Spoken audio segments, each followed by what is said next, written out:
Дамы и господа, здравствуйте. Позвольте вас поприветствовать на нашем очередном мероприятии Московской региональной делегации Международного комитета Красного Креста, на очередном мероприятии в нашем центре «Гуманитариум». Меня зовут Анастасия Кушлейко. Я являюсь региональным советником по правовым вопросам. И я, так сказать, позволю себе открыть нашу дискуссию, предоставить слово в первую очередь принимающей стороне нашего сегодняшнего мероприятия, это самой делегации, и от ее имени господину Магне Барту, главе региональной делегации, для вступительного слова и для того, чтобы немножечко более подробно рассказать вам, почему мы сегодня выбрали эту тему, как мы к этой теме собираемся подойти и почему, собственно говоря, мы считаем обсуждение этой темы эволюции военного дела, эволюции войны очень важным в настоящее время с правовой точки зрения, с точки зрения гуманитарной политики и практики. Магне. Спасибо. Dear guests, colleagues and friends, distinguished expert participants of our roundtable today, it's my honor to welcome you all at the delegation here in Moscow. Today we have the first roundtable in 2017 after the winter break, and I think it's a great occasion to meet in the Humanitarium for another piece of thoughtful discussion. It's been a good tradition to meet in this center with old and new friends for dialogue and brainstorming around certain humanitarian issues of common concern. We already hosted some interesting roundtables here in the Humanitarium, and we hope that events planned for this year will bring us even more vigorous and fruitful discussions. We also want the Humanitarium to remain relevant for all of you, and we are open for your suggestions regarding the issues that would be of interest for your respective organizations, and certainly the library resources located right behind you are always available for your convenience. We were inspired by the theme of today's discussion with the recent issue of the International Review of the Red Cross, dedicated to the review of key aspects of the evolution of warfare in the last 100 years. We are privileged to have here among us the editor-in-chief of the review, Vincent Bernard, and editor Ms. Ellen Polisinski. The issue of the review is also available for your information and convenience, and we hope you would have the opportunities today to discuss your possible contributions to this prestigious journal in the field of humanitarian law with its editors. Coming back to the topic of today's discussion, one of the obvious challenges that international humanitarian law has and has constantly been facing through all of its history is the need to keep pace in its development with rapidly changing world events that have evolved dramatically since the time of the adoption of the Geneva Conventions. Technological progress is pushing conflicts into cyberspace, bringing unmanned offensive capabilities and adding more anonymity and remoteness of those launching the attack from the target and thus of the potential victims. The crucial question is not whether these new technologies are good and bad in themselves, but whether they are employed under conditions in which respect for international humanitarian law can or cannot be ensured. Urban warfare is making more complex the application of such key principles of IHL as distinction, proportionality, and exercising due precautions. For example, armed conflicts such as those in Syria, Ukraine, Afghanistan, Yemen, Iraq, Gaza, they continue to create particularly devastating effects on civilians by explosive weapons when used in populated areas. In addition to the high risk of incidental civilian death or injury and disability, heavy explosive weapons tend to cause extensive damage to critical civilian infrastructure, triggering debilitating domino effects on interconnected essential services such as healthcare, water and electricity supply systems.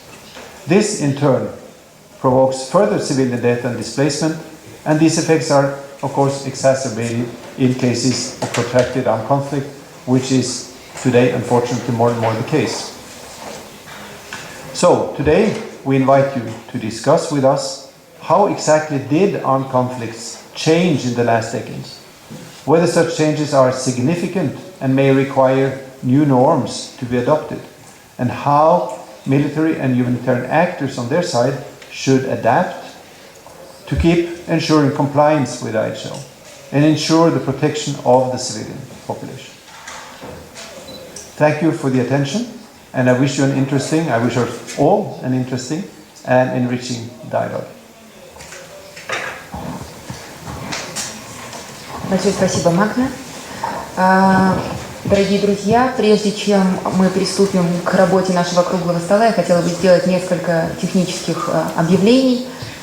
Во-первых, мы постарались в сегодняшней нашей дискуссии оставить больше времени, собственно говоря, для дискуссии. Поэтому я от всей души призываю вас воспользоваться этой возможностью в отведенное время. Мы построим работу таким образом, что сначала будут выслушаны экспертные доклады, и потом мы приступим к дискуссии.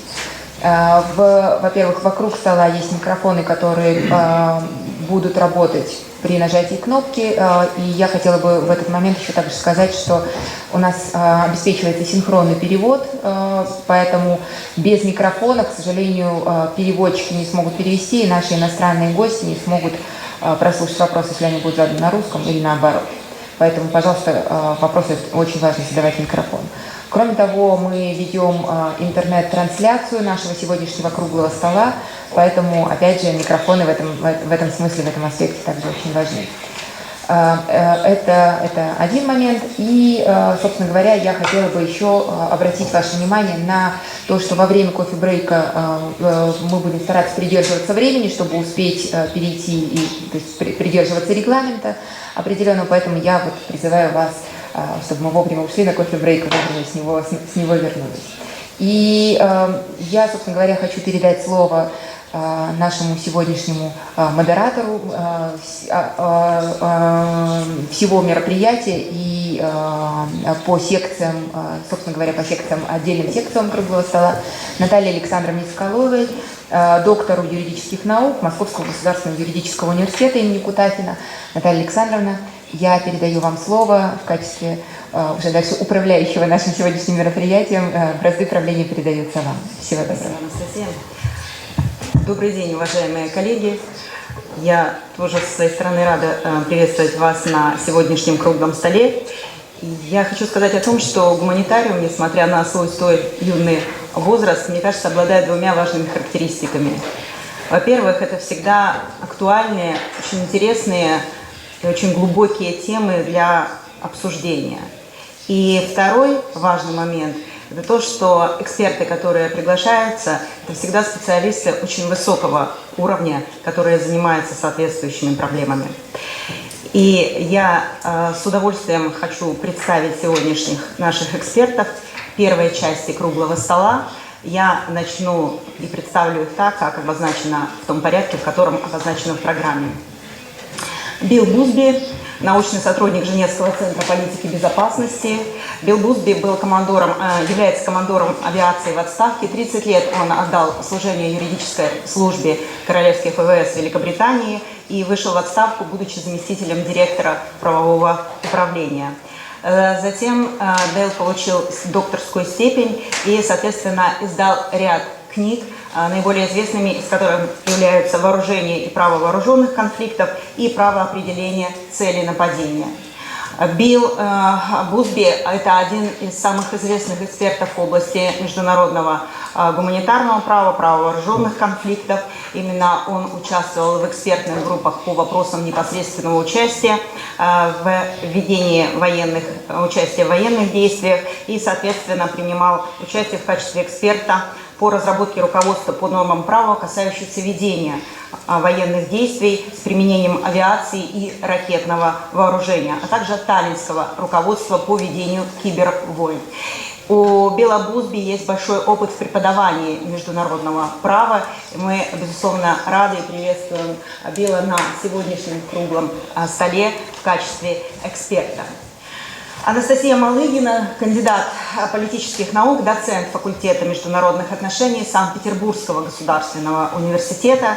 Анастасия в рамках магистерской программы «Стратегические исследования» как раз занимается вопросами, связанными с влиянием технологического прогресса на военное дело, на международную политику. И сфера научных интересов, связанная с контролем над вооружениями, с вопросами нераспространения ядерного оружия, разоружением, является как раз сферой охвата научных интересов Анастасии, которые презентованы в статьях, научных статьях. Олег Бондаренко, руководитель отдела по взаимодействию с вооруженными силами и силами безопасности региональной делегации МККК в Российской Федерации, Белоруссии и Молдове.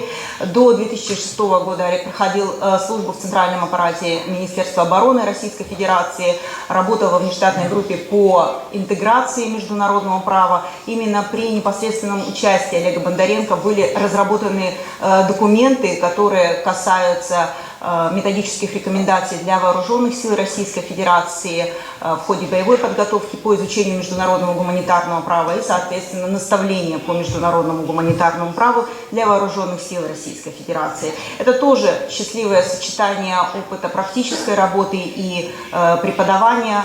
Олег Бондаренко преподает на курсах повышения квалификации для офицеров вооруженных сил Российской Федерации и является преподавателем Института гуманитарного права в Сан-Ремо.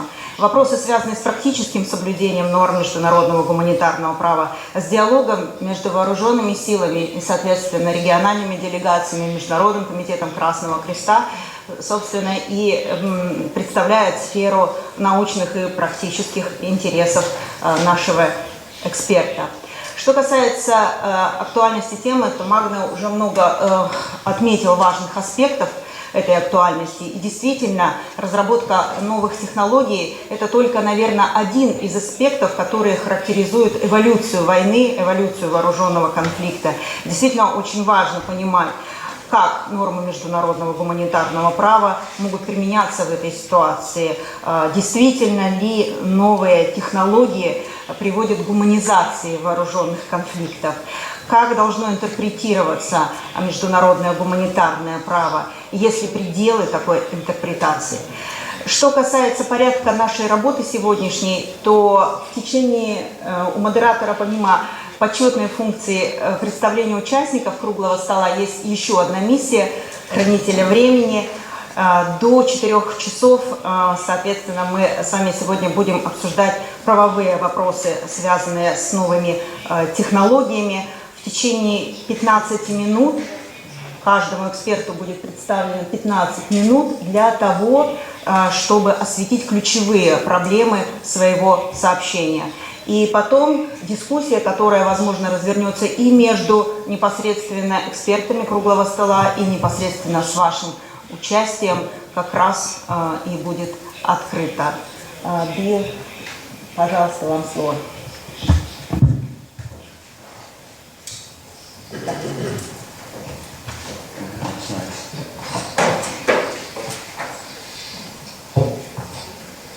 While the slides are coming up, can I start by saying thank you very much to the ICRC for their very kind invitation to come to Moscow, which for me is the first time I have visited this wonderful city of yours. Thank you so much. I have 15 minutes. I intend to use them. It's not working.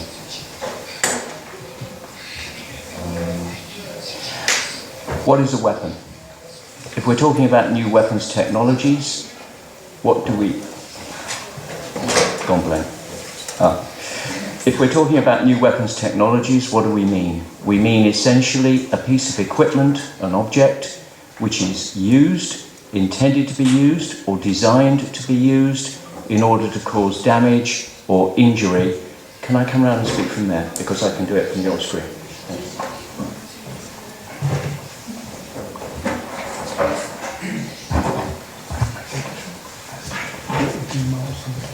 That is, can you hear me? Yeah. That is, okay, got the message. That is a piece of equipment or system that is used, intended to be used, or designed to be used to cause damage or injury to an adversary. Okay? Methods are ways of conducting hostilities. Means of warfare are weapons and weapon systems.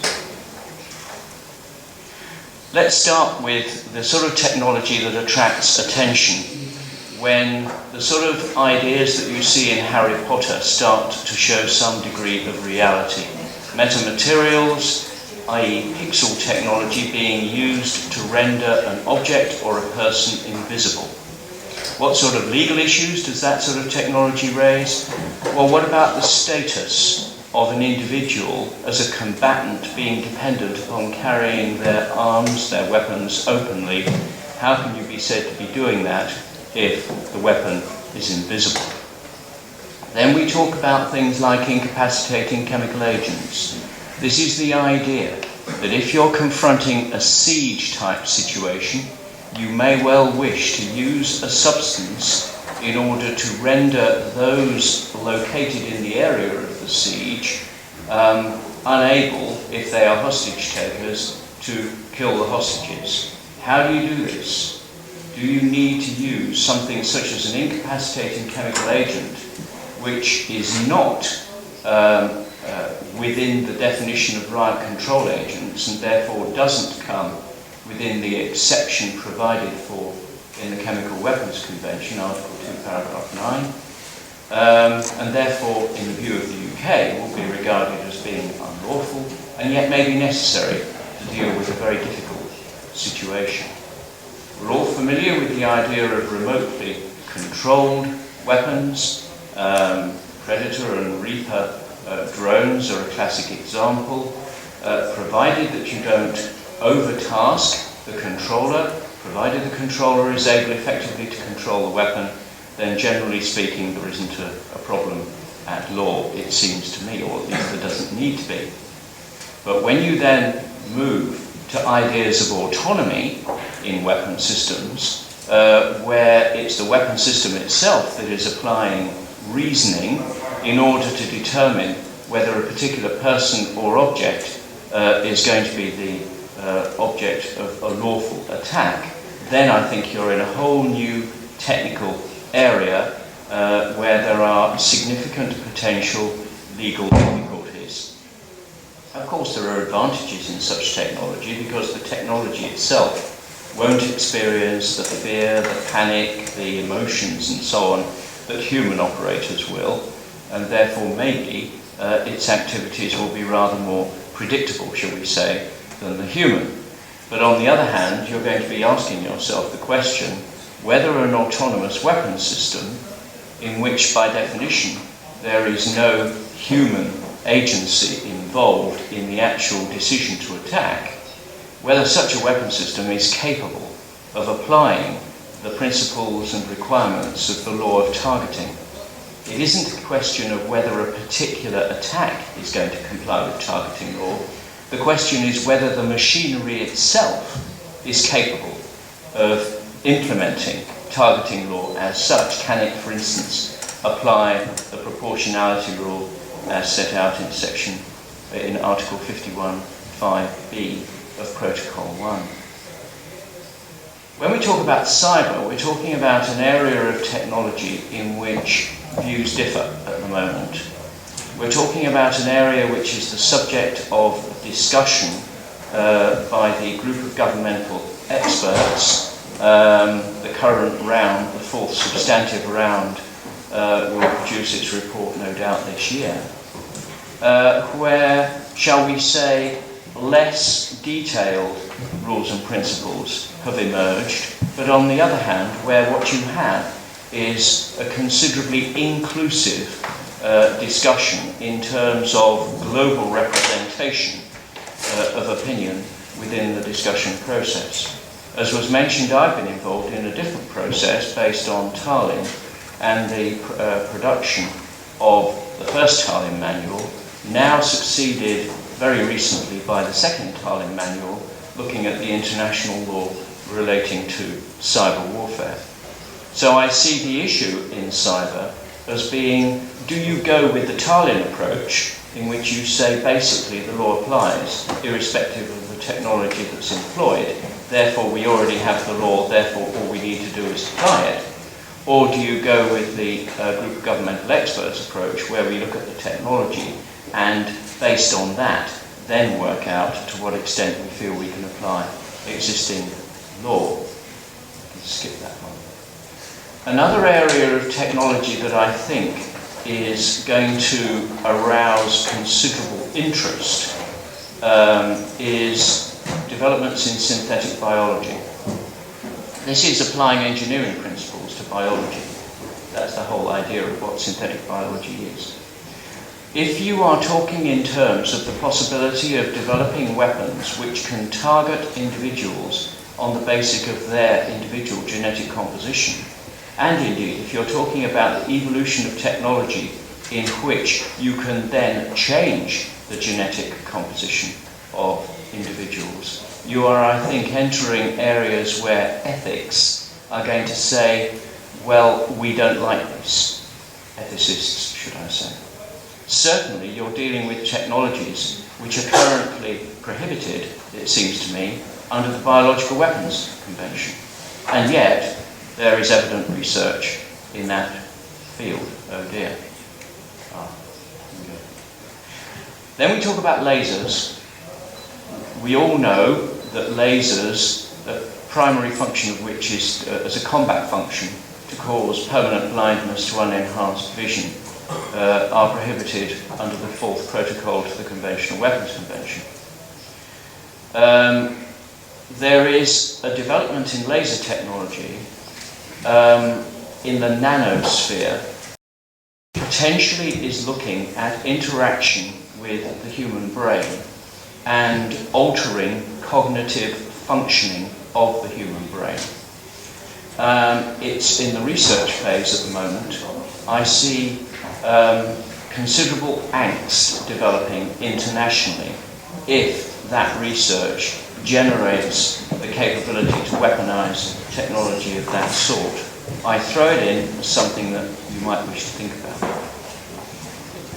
The improvised explosive device threat is something that we're all familiar with and is a challenge. The difficulty has been, how do we counteract IEDs? And a technology based on electromagnetic microwave engineering is aimed at firing, if you like, radiation in the direction of where it is believed that an IED may have been installed, with a view to pre-detonating that IED before, say, the military patrol comes into the area.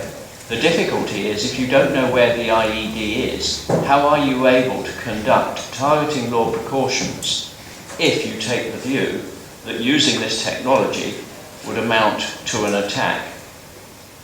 In working out what you think about that, you would need to go back to the definition of an attack as being an act of violence against the adversary. And if you're detonating a device, you would come to the conclusion that it is indeed an attack.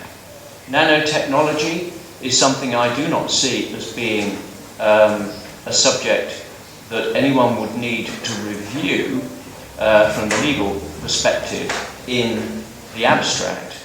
What I do see is the potential for certain nanotechnological applications possibly needing to be considered if you are looking at fragments being spread across the environment, causing long-term and serious environmental damage. Equally, if you are looking at the possibility of fragments having adverse long-term health effects on local populations. So what about future prospects? Human enhancements are certainly something that we're going to see in the future. We're going to see mechanical enhancements, exoskeletons, but we're also going to see drugs being used to enhance the performance of your own forces, possibly by means of body inserts. I see the main issue in that area being in the realm of domestic law. As to future prospects in the neuroscience area, I see this as being a major challenge on the horizon. Yes, okay, it won't be arguably until 2045 that we will see brain-to-brain direct communication being unfolded. But on the other hand, neuromorphic engineering and the synthesization of brain processes, i.e. developing computer technology with a view to synthesizing how the human brain works, and then using that to, if you like, get human controllers and machines more closely and mechanically integrated with one another, presents all sorts of ethical challenges. Because I think it's going to raise the question, when does a machine become a human, and when does a human become part of a weapons system? Not just a user of a weapons system, but actually part of that system itself. What indeed, you would ask yourself, is the how indeed, should I say, would we wish to characterize a conflict involving only machines, in which humans are not involved? Is this warfare, firstly, as we know it, secondly, as we want to know it? Where are we in relation to the boundaries of what is acceptable? At what stage in any of these technologies are we going beyond the boundaries of what we would generally regard as being acceptable? And indeed, are those boundaries reflected in current law, or are we in a situation in which current law is so far behind the rate at which technology is developing that actually we need to start thinking about how to translate what is ethically acceptable into legal provisions that we can use? And if that is the case, how do we go about developing new law? Are we sure that we have the mechanisms in place that are going to enable us to do so? My challenge was to get my talk into 15 minutes. I am hoping very much that I have met my challenge. Thank you very much.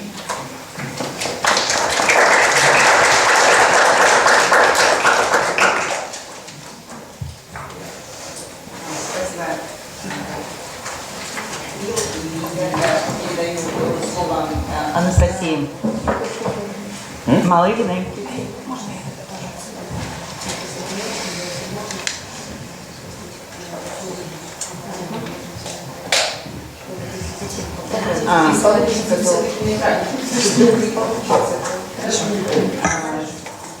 О передовых технологиях и войне, то есть проблеме контроля над вооружениями.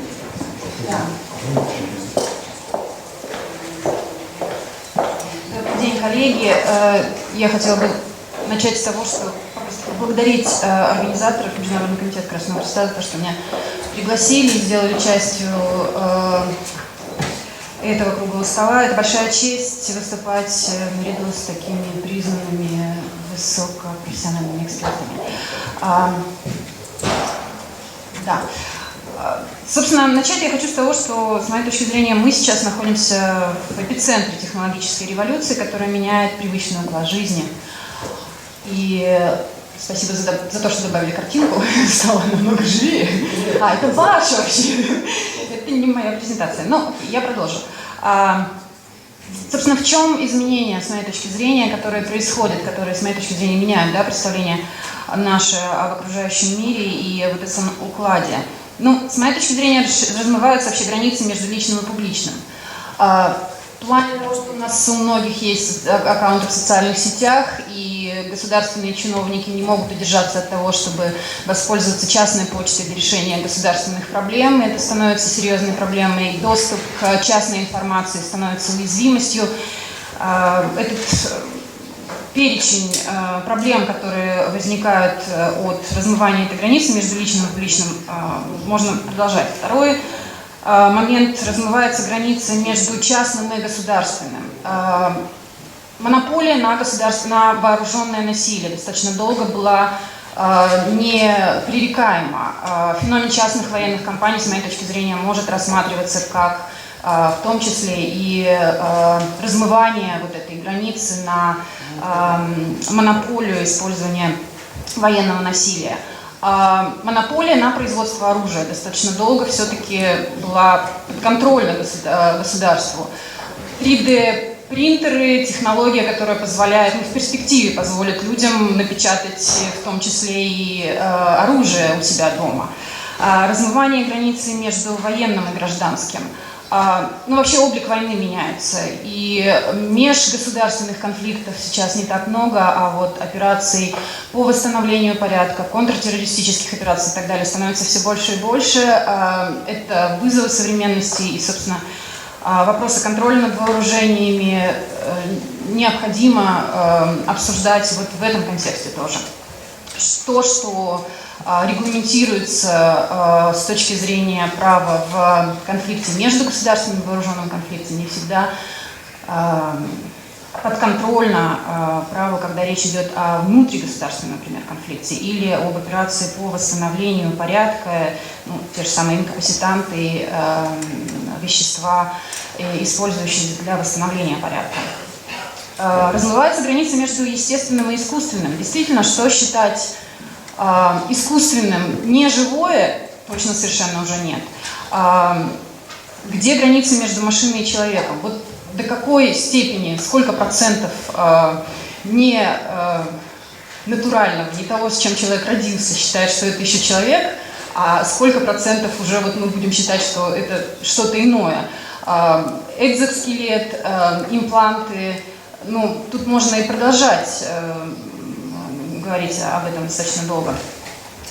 Можно, да. Собственно, что я предлагаю? Мне кажется, чтобы понять, какие проблемы сейчас существуют в области контроля над вооружением, проблемы, которые создают передовые технологии, следует комплексно рассмотреть вообще феномен научно-технического прогресса с точки зрения того, какие тенденции характерны для современного этапа, для современной волны, которую все чаще мы слышим, называют четвертая промышленная революция, какие возможности существуют для применения передовых технологий в военных целях, какие это создает опасности с точки зрения функционирования жизнеспособности режимов, международных режимов контроля над вооружениями, и, наконец, какие задачи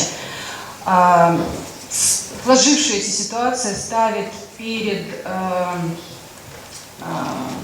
людьми, ответственными за функционирование самых международных режимов контроля над вооружениями. Можно следующий слайд,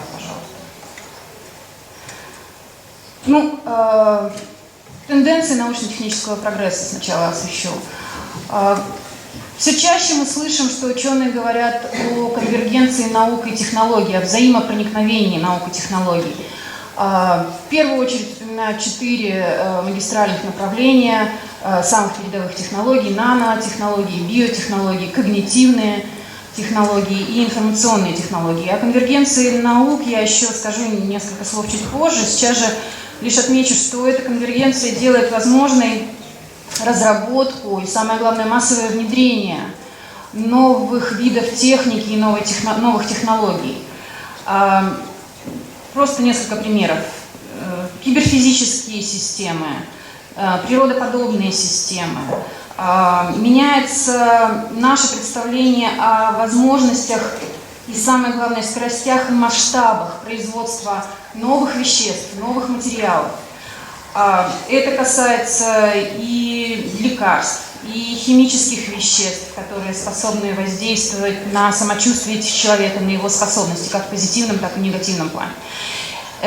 Безусловно, и иные способности, и иные сочетания технологий, которые могут использоваться как в восстановительной медицине, так и в плане усиления, повышения эффективности лиц, участвующих в вооруженной борьбе. Меняются характеристики средств доставки. С одной стороны, мощные средства доставки могут доставлять грузы далеко за пределы национальных границ, и феномен проецирования силы – это то, с чем мы имеем дело сейчас. С другой стороны, происходит миниатюризация средств доставки. Доставки лекарства до больной клетки, доставки средств наблюдения до удаленной территории. То есть мы можем говорить не только о том, что человечество способно сейчас строить дозаправщики, большие транспортные самолеты и многофункциональные транспортные корабли, но и способно строить очень мелкие и маленькие системы на микроуровне.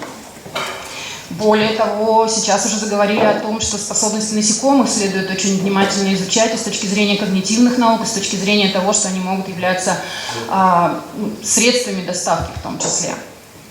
В целом создает все это иллюзию того, что технологический прогресс и техносфера подконтрольна человеку, подконтрольна человеческим способностям и разуму. Человек способен управлять последствиями управлять темпами развития и, самое главное, делать эти технологии безопасными в эксплуатации и управлять с точки зрения ограничения воздействия, то есть не летальное оружие или оружие ограниченного действия, повышать точность воздействия, будь то высокоточное оружие или точность воздействия с точки зрения каких-то генетических характеристик или особенностей других, которые мы узнаем благодаря наукам о жизни. Безусловно, здесь же в этом контексте следует упомянуть и автоматизацию процессов, которая не требует часто уже прямого непосредственного участия человека.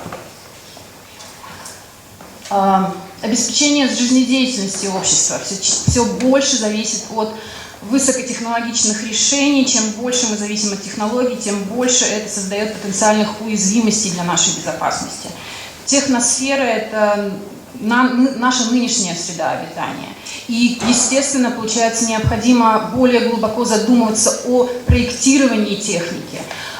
Первые атомные электростанции все-таки это силовые установки для подводных лодок, которые были разработаны с точки зрения военных, потребностей военных. И только лишь с некоторым запозданием стали думать о том, как на моменте разработки требований, спецификаций, при разработке проекта уже заложить вот эти требования, чтобы артефакт технический, техническое средство отвечало и требованиям экологической безопасности, требованиям эксплуатации объекта, и в том числе требованиям контроля над вооружениями, не распространения ядерного оружия, отвечало требованиям соблюсти условия неприключения использования технологий с мирных на военные цели.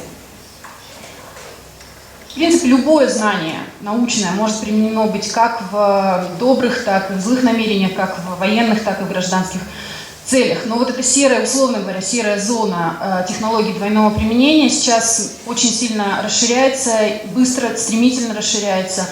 И, безусловно, это является вызовом с точки зрения экспортного контроля, обновление списков подконтрольных технологий, обновление списков, например, той же самой конвенции по запрещению химического оружия. Это проблема очень актуальна на сегодняшний день, с моей точки зрения. Ну и, наконец,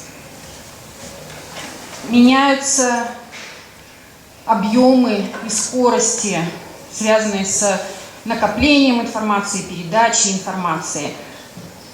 С одной стороны, информация передается очень быстро, но она же и очень быстро устаревает. И очень быстро мы накапливаем новую информацию. Например, последний конгресс по нейронауке представил столько постерных презентаций, что если вот их все выставить в одну линию, это будет много километров, и ни один человек даже за один день просто не проедет мимо, на машине не проедет мимо всех этих постеров. Вот конгресс проходит раз в 2 года, вот столько новой информации накопилось. Что с этой информацией делать? Ни один человек, ни один эксперт не в состоянии обработать эту информацию. Это порождает феномен, грубо говоря, серферов. Если раньше мы углублялись в глубины научного знания, то теперь все-таки вынуждены скользить по волнам. С другой стороны, предъявляются новые требования к скорости принятия решений. Например, какой-то инцидент. Нужно время, чтобы собрать доказательства, нужно время, чтобы провести инспекцию. Процедуры, которые прописаны в существующих международных соглашениях, конечно же, учитывают, что время ограничено, но тем не менее информации, как мы понимаем, очень много, она устаревает. И вот необходимость принять решение и отреагировать на инцидент, с одной стороны, а с другой стороны вот это вот объем и скорость информации, неспособность должным образом обработать информацию, это с моей точки зрения, тоже серьезный вызов, который может дестабилизировать ситуацию в будущем. Сразу перейду к тем задачам, которые, с моей точки зрения, вся эта ситуация ставит. Во-первых, как усилить государственный контроль, при этом не затормозить прогресс, при этом не создать непреодолимых преград для развития экономического, торгового, международного сотрудничества. Второй момент.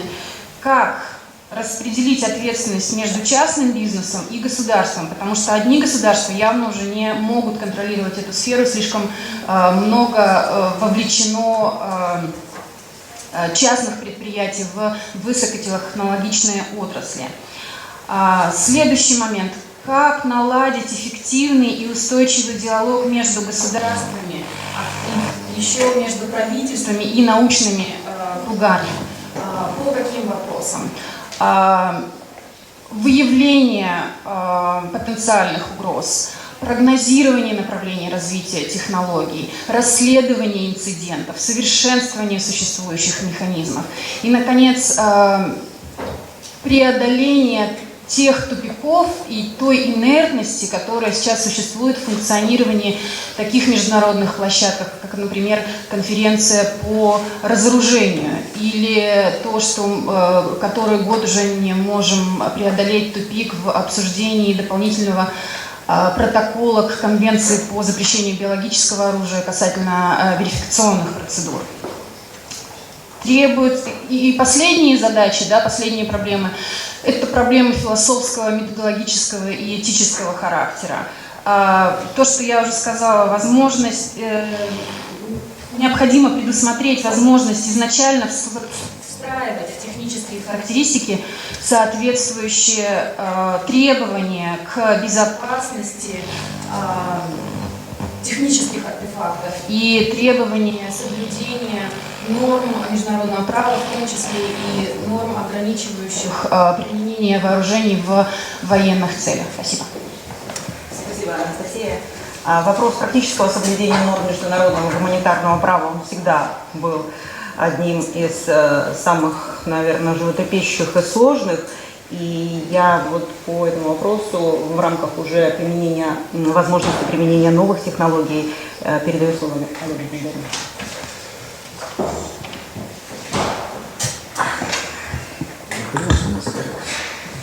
Хорошо, спасибо большое, Наталья. Ну, прежде всего я хотел бы заметить, что на сегодняшний день у нас сказка становится былью, потому что то, о чем мы говорили 100 лет назад, то, что описывал в своих романах Жюль Верн, уже так довольно-таки надежно внедрилось в нашу жизнь, потому что вот уже Анастасия приводила пример, что ядерный реактор был приведен впервые для военно-морского флота. Ну, извините, Наутилус это и есть, по большому счету, атомная подводная лодка, потому что то, что другое, использовал паровой двигатель, только способ образования пара разных. И я абсолютно согласен с тем, что именно военно-технический прогресс очень часто может быть рассматриваем как локомотив всего научно-технического прогресса. Потому что даже вот элементарный пример развития современных средств радиоэлектронной борьбы, к примеру, и то, что к чему мы привыкли, с чем мы сталкиваемся, когда покупаем новый телевизор. Автоматическая подстройка программ. Ведь это военная разработка, которая была, скажем так, появилась для того, чтобы определять частоты работы передающих устройств противника, чтобы их потом надежно глушить. А мы им сегодня каждый день используем для того, чтобы, не каждый день, когда покупаем новую аппаратуру, мы пользуемся и даже не задумываясь, для чего. Так вот, вопрос применения современных средств ведения вооруженной борьбы и проблема гуманизации современных вооруженных конфликтов, тут довольно-таки интересный вопрос, потому что прежде всего мы должны смотреть на проблему с точки зрения все-таки военного дела. Потому что, как вот часто говорят многие военные эксперты, конвенции, протоколы, документы, они пишутся юристами. А правоносителями являются военнослужащие, те, кто выполняет боевые задачи. Поэтому гуманизация вооруженного конфликта, гуманизация войны, она имеет два, скажем так, проблемных домена. Это гуманизация в отношении военных, то есть тех, кто выполняет боевую задачу. Есть гуманизация в отношении гражданского населения. И они взаимосвязаны. С одной стороны цели ведения военных действий или боевых действий, с другой стороны цели международного гуманитарного права. И они находятся в тесной взаимосвязи. И очень часто мы задаемся вопросом, соответствуют ли одни принципы другим, или не нарушает требования необходимости соблюдать одно не нарушает ли принципа функционирования другого. Ну, прежде чем мы начнем говорить о ноу-хау, технических ноу-хау в военной сфере, я просто приведу один пример. Вот мы уже сегодня упомянули проблему ведения боевых действий в населенных пунктах. Сложнейшая задача, но вопрос. В 1945 году советская армия применила принцип запрещения применения тяжелого вооружения при ведении боевых действий в населенных пунктах, при освобождении Вены. Потери среди личного состава были на 2 порядка выше, чем в аналогичной ситуации при взятии населенных пунктов с применением тяжелого вооружения. То есть вот это является действительно проблемой. И по большому счету развитие новых средств вооружений, на самом деле, оно ставит перед собой задачу нанесения высокоточных, эффективных ударов по выявленным целям. То есть по большому счету, большинство новых средств поражения с технической точки зрения, они, если они разрабатываются в соответствии, например, допустим, с основными положениями первого дополнительного протокола, они обеспечивают, если не соответствуют положению, они соответствуют законам, нормам и принципам международного гуманитарного права. Например, применение беспилотных летательных аппаратов. Ведь проблема не новая. Беспилотные летательные аппараты появились в середине прошлого века. Они применялись как цели для отработки задач средствами противовоздушной обороны. В 70-х годах появились первые реактивные, можно следующий слайд? Первые реактивные беспилотники. В верхнем правом углу разработка концерна Туполев, так называемый стриж, разработка 70-х годов. Да, конечно, не было таких средств ведения разведки, как сейчас. То есть работа онлайн, это были фотокамеры, но тем не менее. Почему? Проблема стала сегодня. Потому что, с одной стороны, беспилотные летательные аппараты или беспилотные или дистанционно управляемые средства вооружения, как те же самые дистанционно управляемые боевые машины, средства, допустим, разминирования, они с одной стороны имеют с точки зрения МГП положительный эффект, а с другой стороны отрицательный. Положительный эффект – это сбережение жизни военнослужащих. То есть, грубо говоря, обеспечение гуманизации в отношении комбатантов, которые выходят из строя. С другой стороны, опять же, положительный, не будем говорить с другой стороны, еще один положительный плюс. Допустим, средства инженерного вооружения, дистанционно управляемые. Минимизация времени на то же самое гуманитарное разминирование. Тоже плюс. А есть ли минусы? Есть минусы. Визуализация поля боя. Потому что, особенно при применении дистанционно управляемых аппаратов, даже с нынешними средствами вооружения, по идентификации целей. Соблюдение принципа различия. Когда при применении тепловизионных средств обнаружения, например, допустим, эмблема Красного Креста будет все равно в синих тонах или в зеленых тонах, но не в красных тонах. То есть не дается ясной, четкой картинки боевого пространства. Вот это проблема. Вторая проблема – это проблема психологическая, проблема оператора. Когда за пульт управления садится человек, который всю жизнь проводил по 12 часов в компьютерных играх, он жизнь человека воспринимает как компьютерную игру. Он воспринимает реальную гибель людей на той стороне, может, за 2000 километров от пункта управления, за 10 тысяч километров, как компьютерную игру. Вот это действительно проблема. Две проблемы. Следующий момент. Про автоматизированные или полностью автономные системы вооружения здесь долго говорить, я думаю, не надо. Проблема программирования, фильм «Терминатор» все смотрели, определение. Да, с одной стороны, опять же, с военной точки зрения великолепное преимущество. Никаких потерь. Дорогостоящую машину, по сравнению с которым стоимость, наверное, авианосца — это копейки. Очень хорошо, но с другой стороны, как разработать программу, которая четко определит, где комбатант, где гражданское лицо. Вот, например, на экране внизу, где одиночная фигура, это не комбатант, это всего лишь игрок в страйкбол. Он гражданский, он не военный. Сможет ли машина это сделать? Неизвестно. Я абсолютно согласен с Биллом, это моральная проблема для международного гуманитарного права, огромнейшая. Как он будет определять цели, как он будет определять опасность, как он будет реализовывать основной принцип международного гуманитарного права, принцип различия. Следующий момент, который мы уже заметили, это война в киберпространстве. Кстати, тоже это не революция.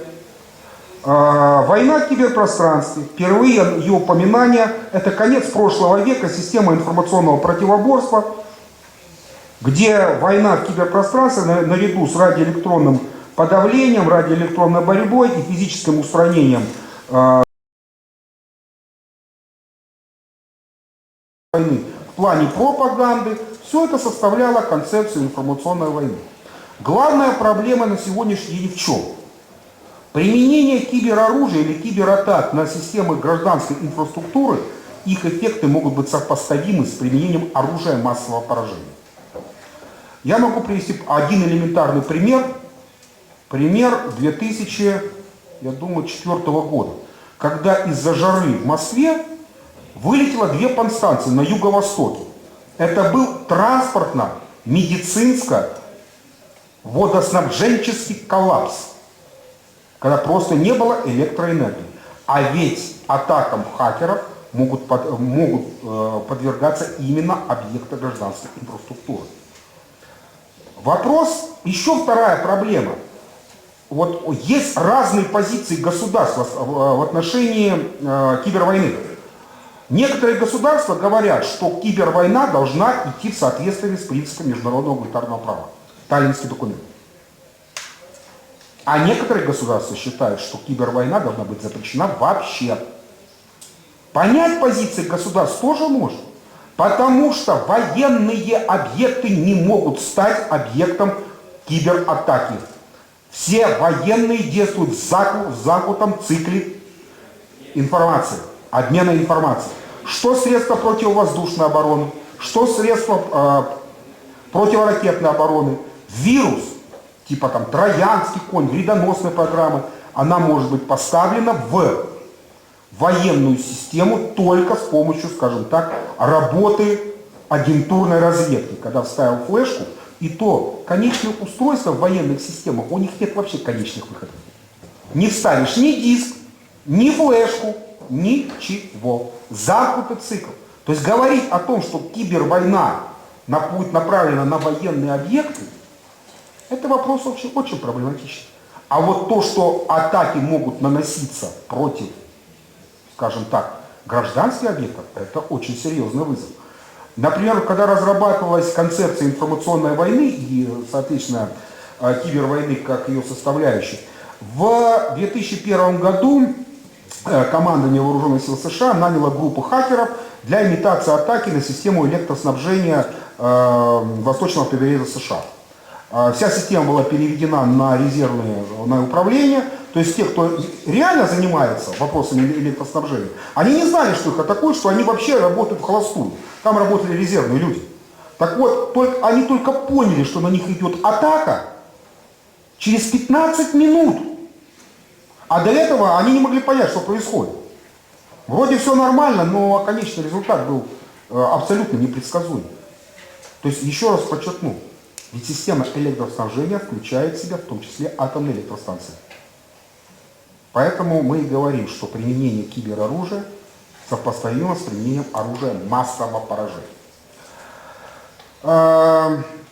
С другой стороны, я хотел просто в заключении показать одну вещь, которая однозначно научно-технический прогресс и применение новых технологий способствует соблюдению норм международного гуманитарного права.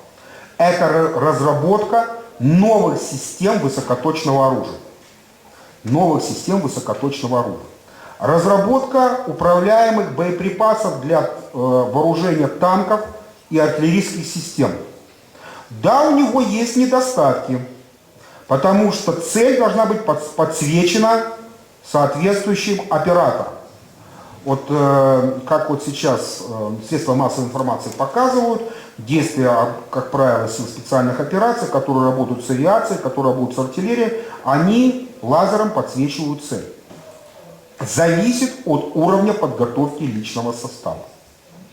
Но в этом случае есть большая вероятность, что поражению будут подвергаться именно военные объекты, комбатанты противника. То есть обеспечение принципа различия однозначно высокоточное оружие может обеспечить. Вопрос возникает применение этого оружия, допустим, в населенных пунктах. Так как правило, все эти боеприпасы, допустим, применяемые артиллерией, они имеют довольно-таки могущественные боеприпасы. И действительно сопутствующий ущерб может быть довольно-таки серьезным. Оптимальный вариант, конечно, это применение противотанковых ракетных комплексов. Там не такой большой заряд, который обеспечит минимизацию, который может обеспечить минимизацию сопутствующих разрушений. То же самое я могу сказать о применении барражирующих боеприпасов. Потому что барражирующие боеприпасы, они, как правило, представляют себе те же самые противотанковые управляемые ракетные комплексы, только боеприпас вывешивается, он находится в зоне дежурства. Когда оператор видит цель, когда он ее может идентифицировать, он начинает ее поражение. И разработки скажем так, в вооруженных силах Израиля, в вооруженных силах Соединенных Штатов Америки и Китая показывают их эффективность. Особенно необходимо отметить именно вооруженные силы Израиля, где были разработаны специальные боеприпасы для минимизации сопутствующих потерь и разрушений.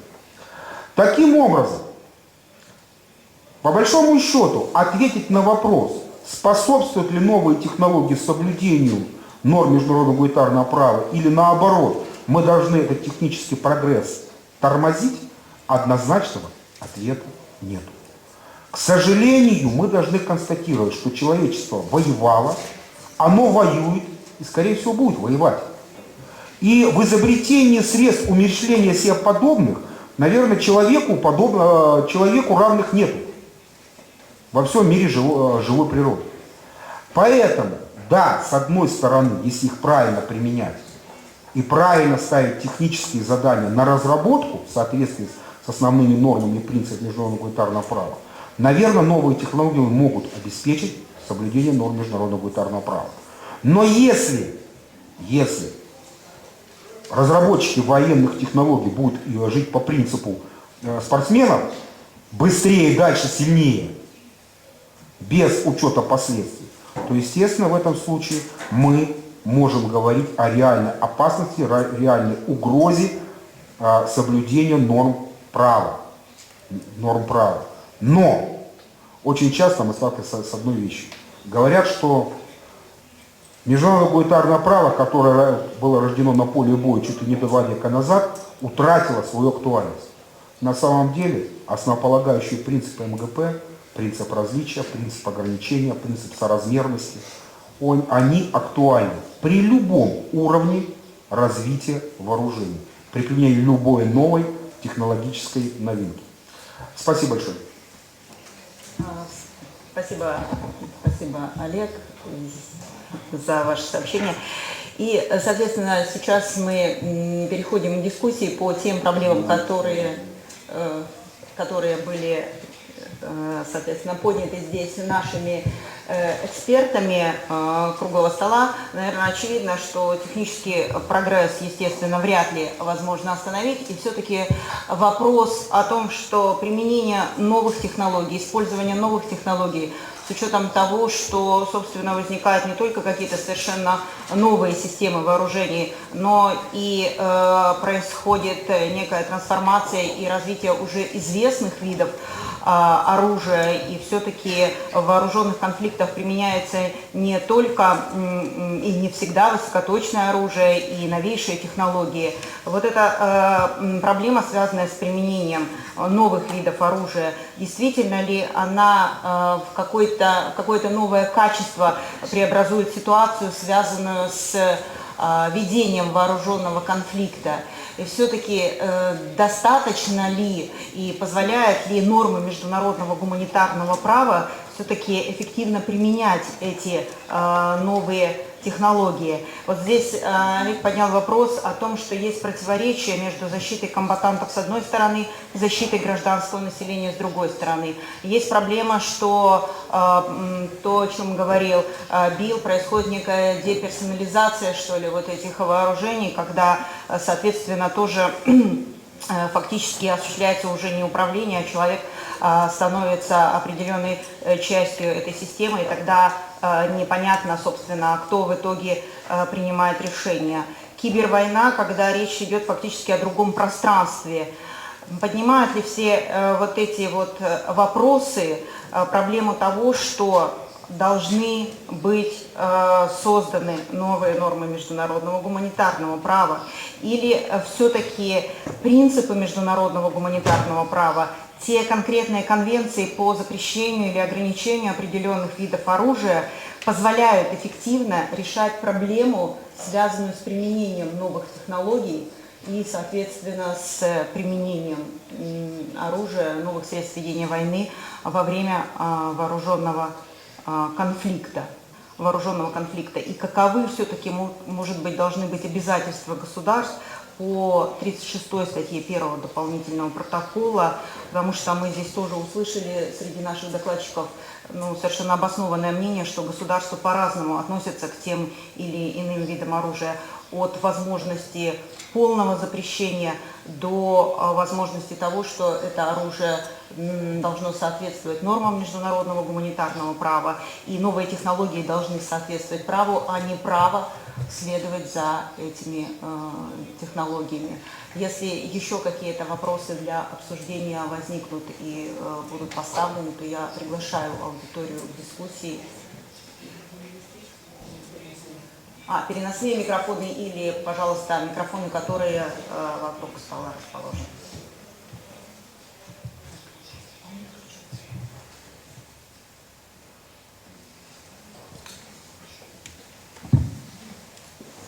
Да, пожалуйста.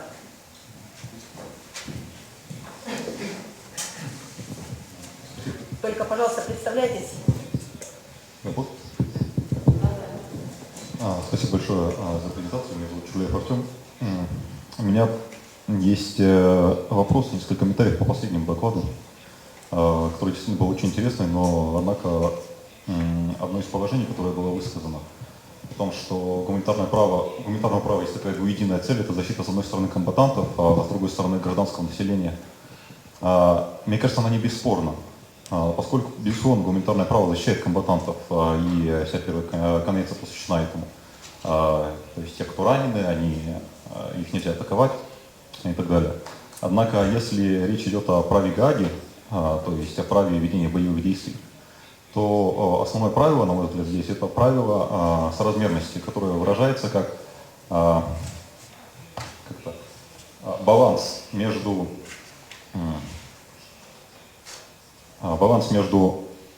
military advantage и injury to civilian population. Простите, не знаю, как по-русски точно формулируется. И вот этот пример, который вы привели про взятие Вены, о том, что на 2 порядка выше были потери советской армии из-за того, что она отказалась использовать тяжелое вооружение, каким бы морально правильным он ни был, мне кажется, это не очень юридический аргумент. Поскольку вот этот баланс, вот это противовес military advantage и injury to civilian population, сохранение жизни комбатантов, оно не вписывается. Безусловно, есть аргумент о том, что сохранение жизни комбатанта — это часть military advantage, но есть и контраргумент о том, что чтобы сохранить жизнь комбатанта, его можно просто оставить дома, а не посылать куда-то летать, бегать с автоматом и так далее. Вот это тот комментарий, который бы я хотел сделать. И еще несколько вопросов по этому же докладу. Вы сказали, что оператор, который сидит за пультом дрона, управляет на несколько тысяч километров, он воспринимает происходящее как игру. Вот я бы хотел спросить, есть ли какие-нибудь исследования, которые подтверждают это? Потому что, на мой взгляд, из моего восприятия этой проблемы, то есть я читал отзывы этих американцев, которые в том числе управляют дронами в Афганистане, они все как один пишут, что проблема посттравматический синдром, он в них тоже присутствует. И когда человек сегодня днем убивает кого-нибудь в Афганистане, а потом идет забирать сына в школу, это очень тяжело психически переносится.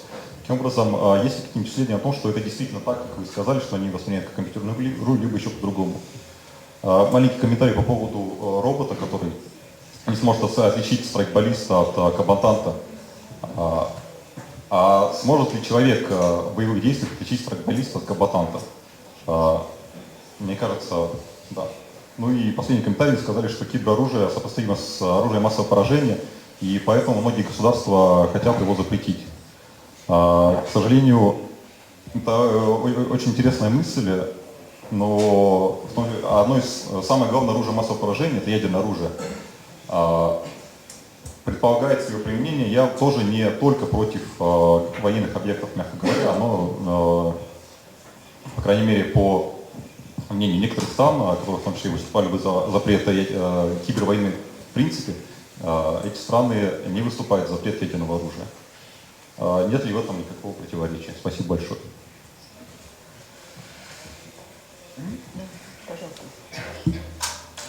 Спасибо большое за вопрос. Очень интересный вопрос, но тут я должен сделать маленькую ремарочку.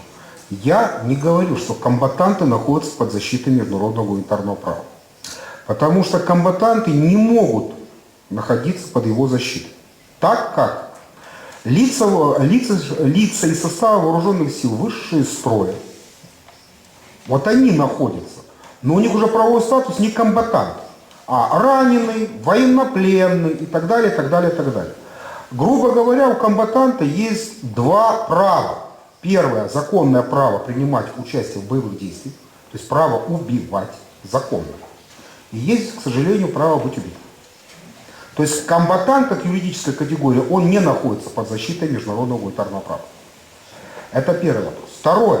Опять же, говоря о противоречии принципа военной необходимости и принципа соразмерности, тут необходимо отметить такую вещь, что я имел в виду принцип, скажем так, военного преимущества с точки зрения военной науки, не международного гуманитарного права.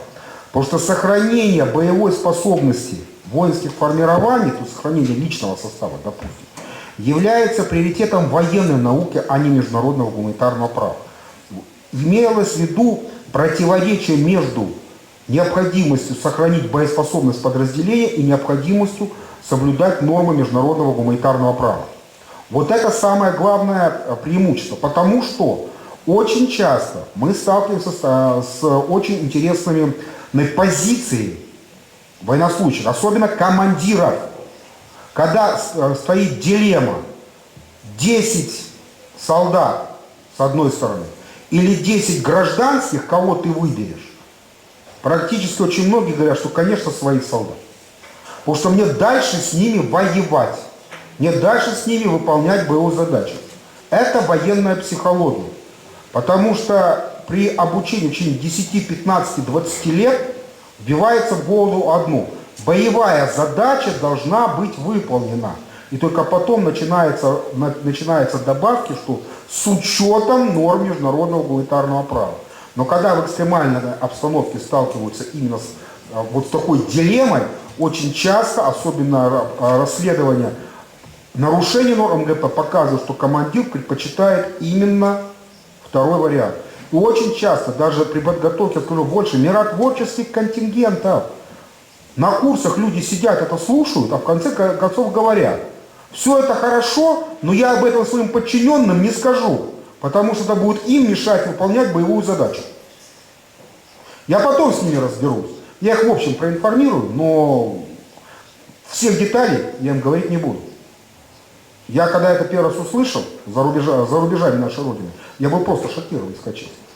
Что касается военной психологии. Психология оператора. Психология оператора боевой машины.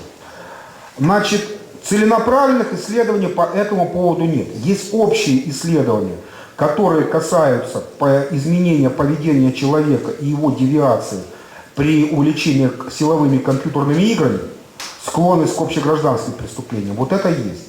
Что касается применения их боевой ситуации, это пока еще таких глубоких исследований не было. Что касается стресса, то опять же я с вами согласен, да, постбоевой синдром операторов беспилотных летательных аппаратов, ударных беспилотных летательных аппаратов, как правило, статистика показывает, что большинство людей, которые подвержены постбоевому стрессу, это именно люди, которые имеют боевой опыт, которые сели за джойстик, до этого выполняли боевые задачи, и они видели это свои боевые действия своими глазами. Но очень есть практика, что берут, скажем так, как операторов людей, которые не имеют боевого опыта, которые управляют машинами только после обучения на тренажере. Коротко по ядерному оружию и по кибероружию сопоставимому. К сожалению, я с вами абсолютно согласен. В 1954 году на конференции мира одна из делегаций предложила полностью запретить ядерное оружие. Те, кто его имел, сказал нет, спасибо. Также и кибероружие. Спасибо.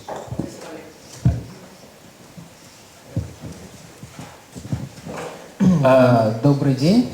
Спасибо большое за доклады. Меня зовут Глава Дмитрий.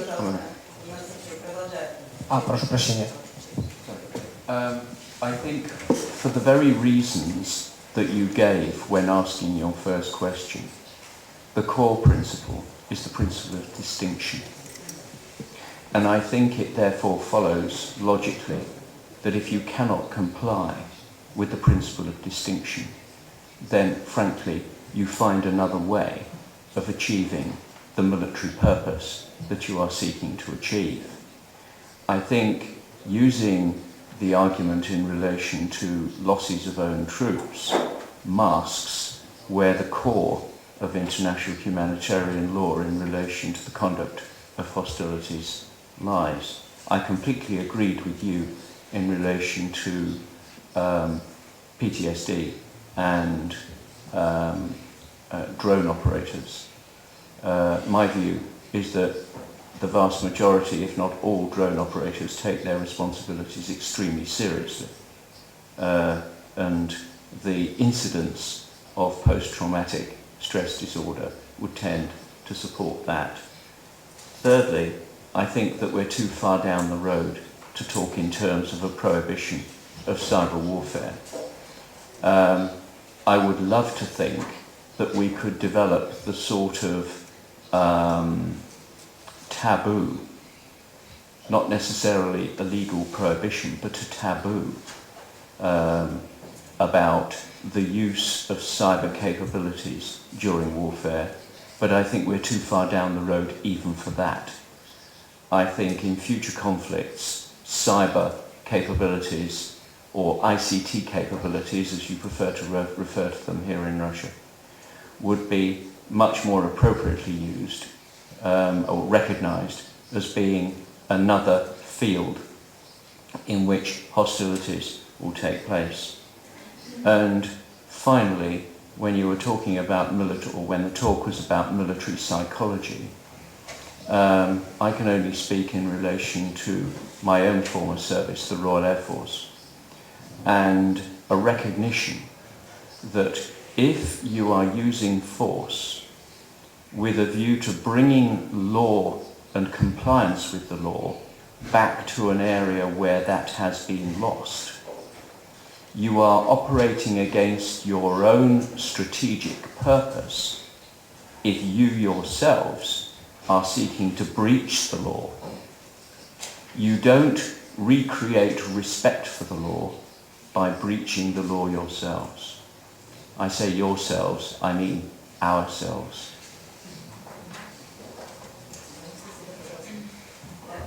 Короткий комментарий по поводу психологии оператора и есть ли исследования. Вот то, что я знаю, есть исследования комплексные с точки зрения социологии, техники и когнитивных наук.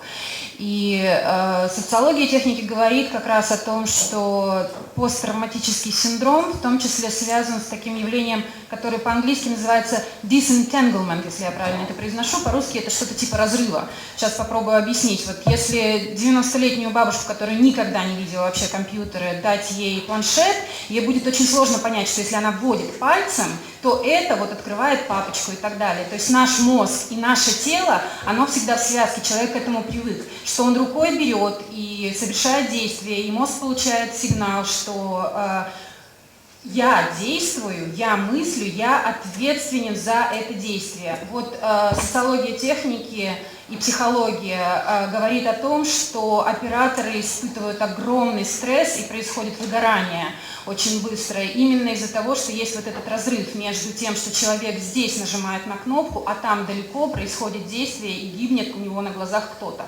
Вот оказывается, наша физиология это очень трудно переварить и принять, начинается так называемый когнитивный диссонанс.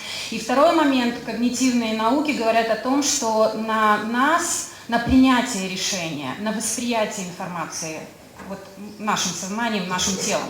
Это все едино, в единой связке надо рассматривать тело и сознание. На нас очень действует окружающая среда.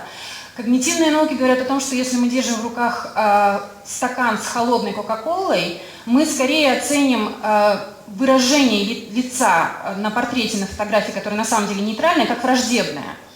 И, соответственно, вот какая температура в помещении, насколько происходит настрой оператора, вот сколько он процедур проходит, прежде чем он войдет в помещение, сядет за монитор, начнет работу. Вот это все, оказывается, воздействует на принятие решений и много других особенностей. И, в принципе, насколько я знаю, есть попытки учитывать это в разработке процедур и в разработке технических требований к организации рабочего пространства. Но вот если кто-то может как-то еще больше прокомментировать, я буду очень благодарна, потому что это очень интересная тема. И, собственно, опять же, я бы хотела поставить вопрос с точки зрения международного гуманитарного права, есть ли возможность повлиять на формирование как раз вот этих самых требований, спецификаций, да, к разработке процедур и пространства, в котором работает оператор. Спасибо.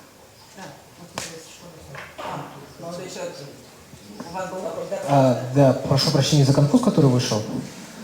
Да, меня зовут Дмитрий, третий курс международного правфакультета Московского государственного института международных отношений. Вот как будущему юристу-международнику интересует вопрос, в частности, в средствах массовой информации все чаще и чаще слышатся сообщения о том, что в том или ином конфликте встречаются, воюют представители военно-частных корпораций.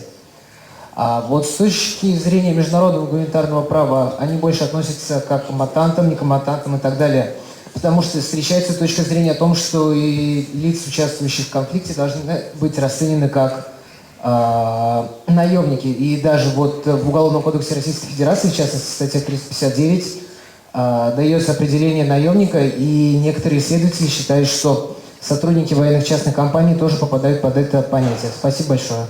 Действительно, вопрос о частных военных компаниях и о статусе этих лиц, он очень активно обсуждался и в доктрине, и в практике международного гуманитарного права, и совершенно вы правы, что рассматривался их статус с разных сторон, с точки зрения того, что это гражданские лица, и комбатанты, и наемники. Я думаю, что этот вопрос действительно имеет отношение и к эволюции вооруженного конфликта, безусловно. Ну и возможно, что во второй части нашего круглого стола мы к этому вопросу вернемся.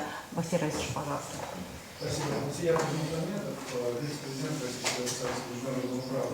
Несколько комментариев. Ну вот подхватить тему, которая уже рассматривалась по поводу операторов беспилотных летательных аппаратов. По-моему, есть исследования, во всяком случае американские, связанные с психосостоянием этих операторов. Там ведь еще вот какая проблема. Они долгое время, не знаю, как сейчас, не подпадали под принятую ВВС систему поощрения и продвижения по службе. И это, наверное, давило на них психологически не меньше, чем посттравматические синдромы и так далее. А вот когда летчик пересаживался из кабины за ручки управления, этих самых, джойстик на новорусском произносится, то там, наверное, была обратная проблема. Когда он был в кабине, он понимал, он видел цель, а когда он находился уже вот в контейнере, в аппаратном, и цель не представляла совсем в другом виде, здесь тоже происходил надлом. И третья проблема, связанная с операторами удаленно управляемых аппаратов, Надо понимать, что с точки зрения МГП, во всяком случае, я об этом считаю, я об этом писал и говорил не раз, это законная цель. Это законная цель, даже если аппаратный контейнер находится в 5000 километрах от зоны полета, зоны выполнения боевого задания. Запрещение. Поздно. То, что выскочило уже из бутылки, загонять туда очень поздно. Можно запретить то, что труднодостижимо, или не нужно, или пока не нужно. Вот как пока не нужно или труднодостижимо были системы противоракетной обороны, можно было в 1972 году заключить договор о противоракетной обороне. Когда эта цель стала реальной, ну, тогда, значит, можно было выйти отсюда, из этого договора. Но, с другой стороны, если опять-таки вернуться к проблеме беспилотных летательных аппаратов, давайте задумаемся о, скажем, не совсем юридических режимах, таких как режим контроля над ракетными технологиями. Может быть, здесь мы можем поискать какой-то опыт. Конечно, в своем нынешнем виде беспилотные летательные аппараты не подпадают под те системы, которые охватываются РКРТ, режимом контроля над ракетными технологиями, но какая-то аналогия здесь, наверное, была бы возможна. Наталья Александровна подняла тему, как вскользь, которая здесь очень напрашивалась, тему статьи 36 первого дополнительного протокола. Ну, согласитесь, 36-я статья не предписывает каких-то стандартных систем оценки новых видов вооружения. И говоря за Российскую Федерацию, ну, трудно сказать, есть ли у нас такая система. Хотя аналоги у нас есть. Аналоги у нас есть система сертификации боевого, служебного и охотничьего оружия, которая могла бы как, ну, отчасти как калька быть приложена к этим новым системам. Я уже об этом как-то раз говорил, в том числе, вот, когда мы встречались с Биллом, с Йормом в Сан-Ремо. В принципе, многие виды вооружений и военной техники в Российской Федерации начинают разрабатываться с точки зрения загляда на их экспортный потенциал. И поэтому помимо Министерства обороны как заказчика, Минпромторга как, так сказать, курирующая тоже организация, над этим процессом также нависает Федеральная служба по военно-техническому контролю, и поэтому, конечно, экспортеру не хочется компрометировать себя системой оружия, которое нарушает такие права. Правда, старшего лейтенанта запаса в отставке, пожалуйста, видите, как можно убивать и калечить гумани. Вот. И, конечно же, мы не хотим скомпрометировать потенциального покупателя нашего оружия. Понятно, что речь идет о системах иных, нежели особое ядерное оружие, средства его доставки. И понятно, что речь не всегда должна идти, скажем, только лишь о платформе. Скажем, самолет без оружия, он платформа. В отличие от танка, который уже заведомо от рождения интегрирован с системой оружия. А вот дальше, когда платформы начинают обрастать каким-то оружием, вот здесь возникает целый ряд вопросов. Нужна ли нам такая система? Я думаю, что она бы нам не помешала. Я думаю, что она бы нам не помешала. Во всяком случае, начать можно было бы с оценки тех систем, которые вот именно наиболее заряжены экспортным потенциалом. И последнее, я бы хотел подхватить тему, поднятую Олегом. Когда я преподавал когда-то, у меня был слушатель, военнослужащий. Как-то я ему поставил задачу боевую, сделать доклад по одной теме в рамках международного гуманитарного права. Блестящий доклад. Блестящий доклад. И потом с аудиторией, в которой, я знаю, были еще некоторые военнослужащие, но лишь он один ходил в форме, начали донимать его вопросами. Больше всего, конечно, донимал его профессор. И в какой-то момент он остановился и сказал: знаете, Виталий, если я боевой, да, практически опыт имелся, золотая звезда героя. Если я в боевых условиях буду вот до таких мелочей соблюдать все эти правила, я людей потеряю. Первое, людей потеряю. Второе, задачу не выполню. Это был, в общем-то, такой момент отрезвления для гражданского человека, который ближе всего к армии находился в Боснии, будучи комиссаром британского кавалерийского батальона. Спасибо. Спасибо, доктор Ростович. Да, Билл, пожалуйста. Yeah, Bill, I'm so sorry. we need to speak afterwards.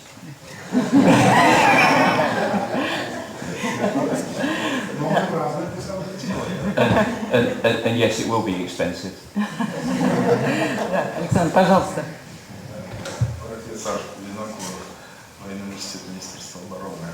Вы знаете, что касается, завершая какой-то завершающем этапе такому обсуждению вопроса Я, конечно, еще буду говорить о своего выступления, но поскольку речь зашла об операторах, я хотел бы вам сказать, что есть такое понятие, говорите, посттравматический синдром.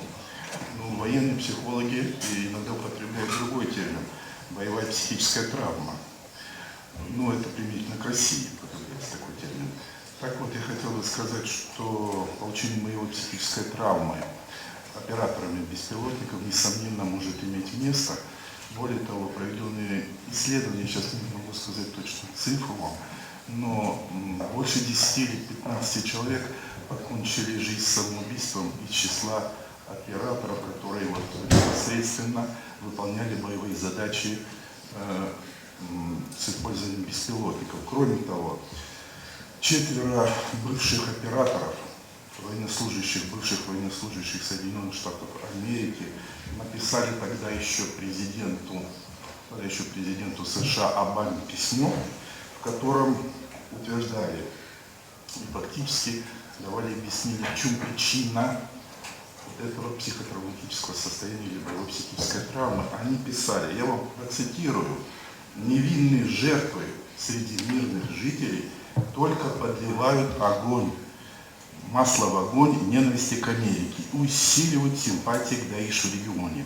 По нашему мнению, программа развития военных дронов стала самой разрушительной движущей силой терроризма и дестабилизации во всем мире. Там в ходе выступления более подробно становится на отдельных правовых аспектах существующих проблем, но тем не менее, и как вот Олег сказал, проблема джойстиков, проблема игры, она тоже такая теория есть, она не исключается, что могут быть и лица, которые рассматривают эту отдельные аспекты проблемы как игру для себя. Все зависит от того, насколько они адаптированы к этому, насколько они серьезно это воспринимают. Есть люди, которые очень тяжело переживают, включая жизнь самоубийством. Но каких-то вот существенных подтверждений теории джойстика, к сожалению, я пока не нашел, но такая теория существует. Спасибо, Александр. Пожалуйста, коллеги, еще вопросы? Да, пожалуйста. Спасибо. Меня зовут Харламов Юрий, Высшая школа экономики. У меня вопрос к Олегу и Вильяму, как представителям военной науки. Он заключается в следующем. Мне кажется, что прежде чем говорить о появлении каких-то новых норм международного гуманитарного права, мы должны понять, что эти нормы в принципе исполнимы. Вот в ходе дискуссии о кибероружии, в частности, упоминалось, что часть государств хочет в принципе запретить использование кибероружия. А есть ли у государства возможности проконтролировать это, учитывая, что даже с физическим оружием и даже с ядерным оружием возникает столько много проблем при контроле распространения их? Спасибо.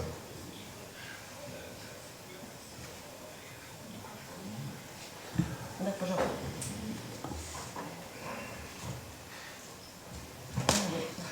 Значит, вопрос, абсолютно очень хороший вопрос, потому что, да, действительно, когда мы говорим о том, что, да, необходимо вводить какие-то запретительные нормы, естественно, всегда следующий вопрос, можем ли мы их проконтролировать.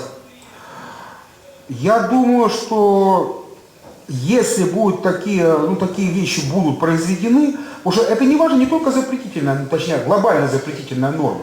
Это может быть и даже если вот возьмем таллинский документ, если его возвести в ранг конвенции, открыть его для подписания, если его какие-то государства ратифицируют, все равно задается вопрос, а как контролировать?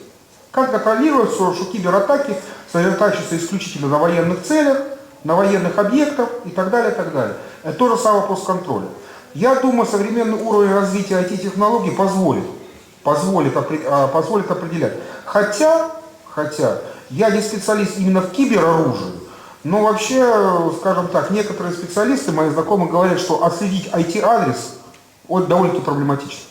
Потому что перекидывание с сервера на сервер по всему миру запутывает следы так, что определить точно, откуда производилась атака, довольно-таки проблематично. То есть, естественно, если будет принято решение о разработке каких-то новых норм, новых конвенций, новых договоров в области регулирования применения кибероружия, то, конечно, тогда нужно задуматься над вопросом, как это действительно контролировать. Спасибо. Спасибо, Олег. I don't see any prospect of a ban. I don't see any international enthusiasm for a ban. I think it will be too broad. I think it will be unrealistic. I think also we need, as always, to learn the lessons of history. It's always good when you are looking forward to start by looking backwards and see what you can learn from doing so. In 1899 and 1907, we tried to ban aerial bombardment. I think we can all agree that that didn't work.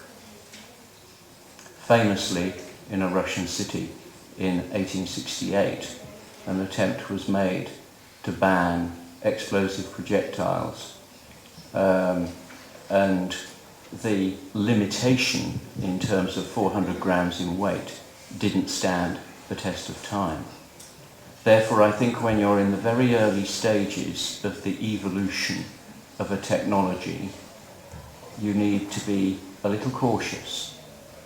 And that's why I, certainly, and some others, have been suggesting that in the development of autonomy, in the development of cyber, and in the development of other technologies, we need to think about seeing what opportunities and risks the technology as it matures offers, and then making a balanced decision internationally over whether what is emerging is something that is acceptable or not. Once it comes clear that what is emerging is unacceptable, then I think quite clearly we need to take appropriate action. But I think we need to be very cautious about acting too early and potentially denying ourselves technologies which in the future might well be jolly useful. Now I know that I'm saying things which some people would regard as being a heresy. I do that all the time. One way of looking at this, and it's only one way, and you will develop your own method of approaching this sort of issue, a method that works for you. But one possible way is to imagine yourself in the future looking back at the way we do things now and asking yourself whether you would sacrifice happily the future technological developments that are popular, that are possible, in favour of the current methods of doing things. So when you're looking at autonomy, when you're looking at many of the technologies that we're talking about, you would, I think, come to the conclusion that there may well be advantages in, for instance, taking human beings out of warfare, because actually having human beings closely involved in warfare is what is causing arguably so much of the misery from which we suffer at the moment. On the other hand, you would then possibly come to the conclusion that some of the technologies we're talking about, like synthetic biology, for instance, are technologies which are so ethically repugnant that actually we really ought to be focusing effort at trying to address those technologies here and now. As you probably know, lethal autonomous weapon systems are the subject of ongoing international discussion under the auspices of the Conventional Weapons Convention in Geneva. I can't help having the private thought that maybe they're having a great deal of angst over the wrong technology. And instead what they ought to be looking at is the technology that really lies in the future, i.e. interaction with the human brain, interference with the human brain, ideas of human enhancement, which are going to cause many of the PTSD related issues that we've been talking about times X, because you are talking about doing things to human beings, possibly, potentially, out of a temporary expediency, which potentially have long-term consequences for that individual, for the cohesion of military forces, and so on and so forth. My interest lies very much in technology which is on the horizon and arguably just the other side of the horizon. And I'm foreseeing difficulties, considerable difficulties, in determining where the dividing line is between what is acceptable and what is unacceptable. That's what I was saying in my presentation. I'm very, very, very carefully putting this as a question. I am absolutely assiduously avoiding making anything remotely resembling a statement. Thank you, Bill. Уважаемые коллеги, и, наверное, завершая первую часть нашего круглого стола, мы можем констатировать, что в зависимости от того, какие у нас есть знания, насколько богатое у нас воображение, мы более или менее далеко можем заглянуть в будущее с точки зрения использования новых технологий и их применения, возможного применения в ситуации вооруженного конфликта. Совершенно очевидно, что вопросы, связанные с соблюдением принципа различия, с пропорциональностью, возможностью определять сопутствующий ущерб и оценивать явное военное преимущество техническими средствами, особенно автономными, наверное, будет достаточно проблематично. Кроме того, технические возможности, они, наверное, по-другому действительно позволяют коммуницировать участникам вооруженного конфликта, теми, кто образует, скажем, организованные вооруженные группы. Но в любом случае, как представляется, если на сегодняшний день в отношении конкретного вида вооружений, в отношении конкретных средств ведения войны не существует специального запрета, то, соответственно, вопрос о возможности применения этого вида оружия, он лежит в плоскости соблюдения обязательств по международному гуманитарному праву. Обязательств, которые связаны с проведением принципа различия, с размерностью и так дальше. Большое спасибо за ваше участие в дискуссии, большое спасибо нашим экспертам круглого стола, и, соответственно, мы возвращаемся к нашей работе уже так быстро, через 15 минут. Дорогие друзья, мы начинаем вторую часть нашего круглого стола.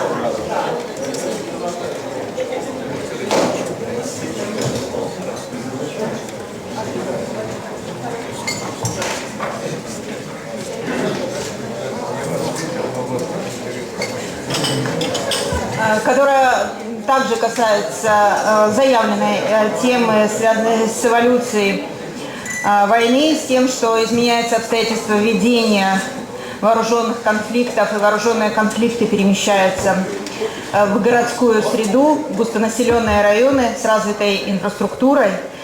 И, соответственно, технологии, которые используются для достижения военных целей, собственно, развитие технологий имеет и другой важный момент, их возможно использовать для совершенствования оказания гуманитарной помощи.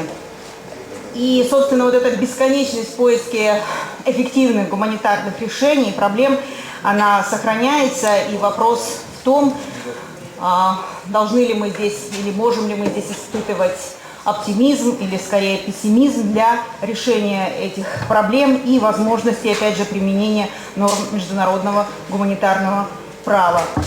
Я имею честь представить именитых и знаменитых докладчиков нашего второй части круглого стола. Винсан Бернар, главный редактор международного журнала Красного Креста, пожалуй, одной из самых авторитетных научных площадок, где в междисциплинарном смысле обсуждаются проблемы, связанные с вооруженным конфликтом.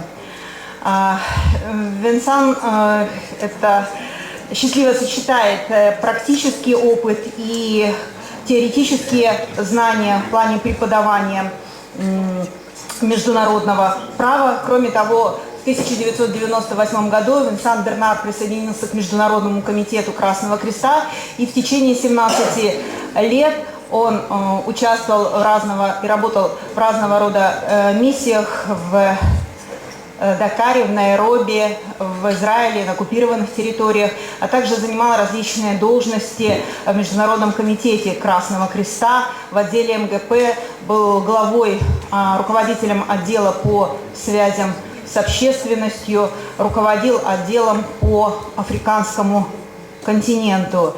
И в настоящее время Винсан Бернар также назначен руководителем программы «Форум по гуманитарному праву и политике», который объединяет вопросы политической, дипломатической, правовой подготовки, и руководит конференц-центром «Гуманитариум» в штаб-квартире Международного комитета Красного Креста. Большое спасибо, Винсан, что вы сегодня участвуете в нашем круглом столе. С не меньшим пиететом я представляю заслуженного профессора университета Тель-Авива Йорама Динштайна, который является президентом Ассоциации Объединенных Наций Израиля, и, соответственно, ранее он являлся деканом юридического факультета, ректором и президентом университета Тель-Авива. В разное время профессор Динштайн был приглашенным профессором во многих зарубежных университетах. Он является признанным экспертом в области международного права, права вооруженных конфликтов, возглавлял международную группу экспертов по руководству о нормах права, касающимся ведения военных действий с применением авиации и ракетного вооружения, входит в состав Совета Института гуманитарного права Сан-Ремо, один из авторов руководства по применению норм международного права вооруженных конфликтов на море и по праву, применимому в немеждународных вооруженных конфликтах. Как мы знаем, Международный суд Организации Объединенных Наций применяет доктрины наиболее квалифицированных специалистов по публичному праву для определения, как вспомогательное средство для определения правовых норм. Так вот, на работы профессора Динштайна неоднократно ссылался Международный суд Организации Объединенных Наций, Трибунал по бывшей Югославии. Его часто цитирует Верховный суд Израиля, Верховный суд Канады. Профессор Динштайн – основатель и редактор израильского ежегодника по правам человека.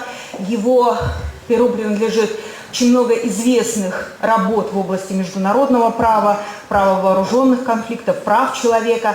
Одни из последних его работ – «Немеждународные вооруженные конфликты в международном праве», «Война, агрессия, самооборона», «Международное право в военной оккупации» и другие.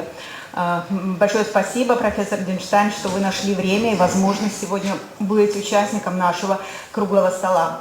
Александр Винокуров, доктор юридических наук, профессор кафедры криминалистики военного университета Министерства обороны.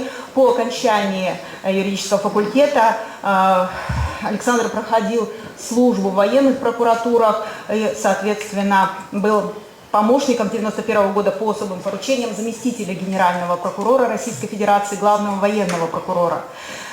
Соответственно, Александр с 2004 года активно занимается преподавательской деятельностью, с 2011 года занимается ею постоянно, будучи профессором кафедры криминалистики и занимаясь подготовкой кадров для органов военной юстиции. Что касается научных интересов, то Александр долгое время занимался научным исследованием международно-правового регулирования вопросов, которые связаны с уголовным преследованием за военные преступления в отношении гражданского населения. И, соответственно, является автором рекомендаций по совершенствованию уголовного законодательства Российской Федерации в контексте выполнения нашим государством обязательств по международному гуманитарному праву. Мы начинаем работу в том же режиме нашей второй части круглого стола, по 15 минут докладчикам и, соответственно, открытая дискуссия как между ними, так и с участием всех присутствующих. Винсан Бернар, вам слово. Thank you. Good afternoon. It's a pleasure to be back with you. Actually, I was here 1 year ago on the 17th of March for the inauguration of the Humanitarium. So it's the anniversary of the Humanitarium. Congratulations to the Moscow delegation and to all of you who make this place alive. So I'm very happy to be back 1 year later. And my presentation will be about how can humanitarian action adapt to new realities of warfare. And after an introduction on the humanitarian sector, I'll focus on one issue in particular, which is the issue of war in cities, or all the challenges we observe today, which are requesting us to adapt to operating in urban environments. So let me start this discussion and trying to establish a link with our previous panel, focusing on new technologies. So I'd like to give you an anecdote. Going backwards, even before the creation of the Humanitarium, 150 years ago, the ICRC was created in 1863, and this marks the beginning of modern humanitarian action as we know it today. And a few years later, in 1867, the president of the ICRC really wanted to show that it was a very modern, new idea. And he insisted that the ICRC was represented at the Paris Universal Exhibition, because they had created a very modern idea, and lots of scientists and people followed through and started to develop new techniques to help the wounded on the battlefield. Ambulances, new techniques to bring the wounded to the hospital, also to bring medical equipment to the battlefield. And so they were very proud of this new technology. But when he came to Paris to see the ICRC exhibition stall, he was shocked to discover that it was next to the Krupp factory, gun factory stall, which was exhibiting the most modern gun of its time, which was a huge gun.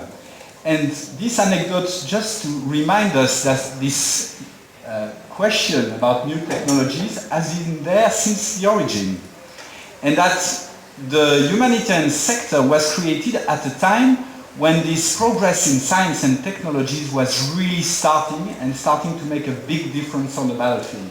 But at the time they were talking about better rifles, better guns, new technologies which would increase tremendously the number of casualties on the battlefield. That was in reaction to that the Red Cross, the ICRC was created. And we need to remember that this questioning on new technologies has always been there since that time. So as such, it's not a new questioning. Today, this is still a challenge for the humanitarian sector, and somehow the humanitarian sector has been in crisis since its origin, because it had always to adapt to the changing realities of warfare. Today I speak about a humanitarian sector. Some people would like to speak about a humanitarian system, but in fact there is no such thing. The humanitarian sector is actually a combination of different actors which operate according to different rules, and there is no one single coordination mechanism.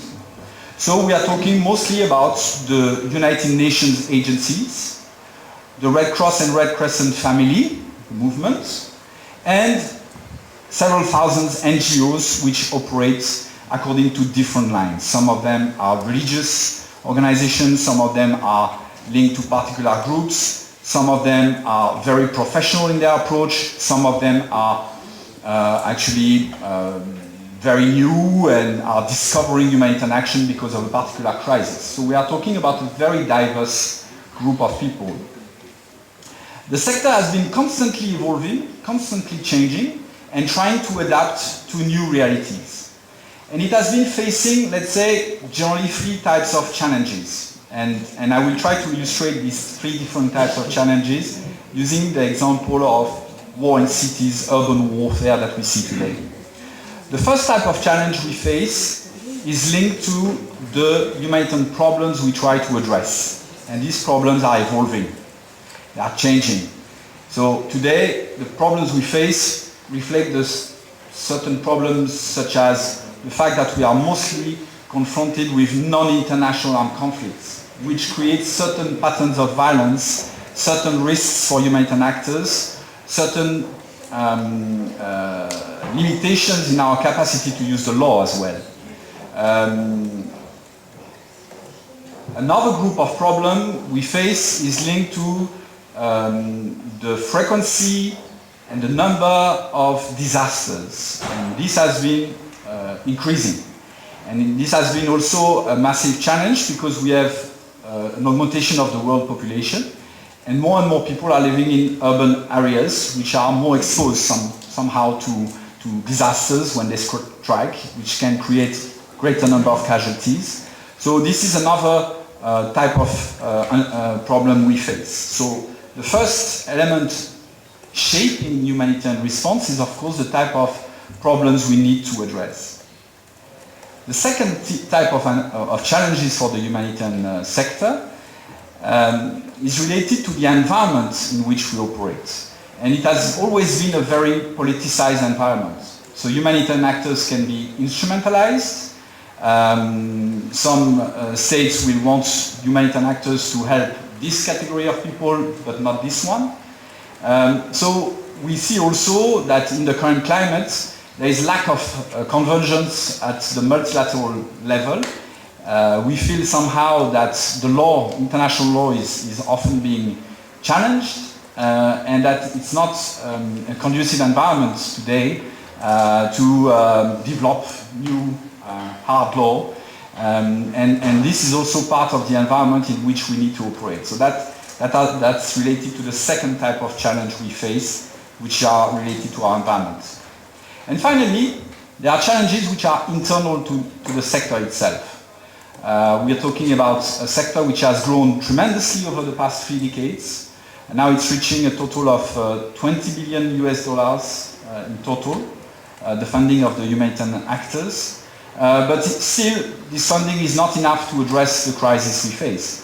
Also because we are becoming more professional, and also because we are more numerous in the field.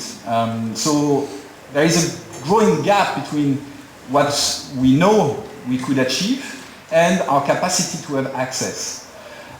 We have more and more technical knowledge, but in some contexts, lack of access. So these are also challenges which are related to our capacity to adapt, our professionalization, and also sometimes also the risk of becoming too bureaucratic, which we also need to avoid. So let's look at these challenges and apply them to the context of urban warfare. And I will look at 2 concerns. First, the need for humanitarian actors to reshape their action and to adapt, to evolve. And I'll come with suggestions on how to do that. Suggestions that we need to apply already now, as we are facing so many conflicts in urban settings. But as I said, the humanitarian action is very much shaped by its environment and by, in that case, armed actors. So we also need to look at the law, at international humanitarian law, and see how it can evolve. So let's look at the problem first. So I looked at the news this morning, and they were talking about Mosul. The ICRC last week reported that in one of its medical structures, victims of gas attacks have been admitted. So we have denounced that, this gas attack that we could witness. This morning also in the news we read that there are not enough medical facilities for the war wounded, including the combatants coming out of Mosul. So we are facing this crisis today. And we are likely to face it again and more in the coming years. In the 1950, it's estimated that 30% of the world population was living in urban area. In 2030, it should be 67%. Already today, it is estimated that 50 million people are directly affected by urban warfare, are living in cities which are confronted with urban warfare. So this is not a new phenomenon. Urban warfare has been with us for many centuries. But this has, in recent years, taken a new dimension. And we've seen phenomena which we thought had disappeared. Siege warfare is now back in the news. And the use of artillery, the use of explosive weapons in urban areas has been quite massive. You all remember these images of cities filmed from above, and you see only ruins. So this is a growing phenomenon. So we had to adapt, and in order to adapt, we have to take into account the realities of cities. There is a growing awareness of the complexity of urban contexts. For instance, for us, it's not anymore a question of distributing a few bottles of water when there is no more water, when the water pipes have been severed by bombs, or when the water treating plant is not functional. We actually need to substitute and make the water system work. So for instance, in Syria today, the ICRC is maintaining essential water, waste management and energy infrastructure for 18.5 million people. So we are talking about the ICRC, a much smaller organization than let's say a state, but this is the type of new interventions we need to provide. The functioning of urban system is a challenge for humanitarian actors who are used to operate in rural areas, because we need to grasp the complexity of these systems. And we need to grasp also the interrelations of the different elements of the system. So if we have time, we can at one point look at this short movie describing this interconnectedness. But I will then ask one more minute to the moderator so I can finish my talk. Do you want to show it to us? Thank you.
So thank you.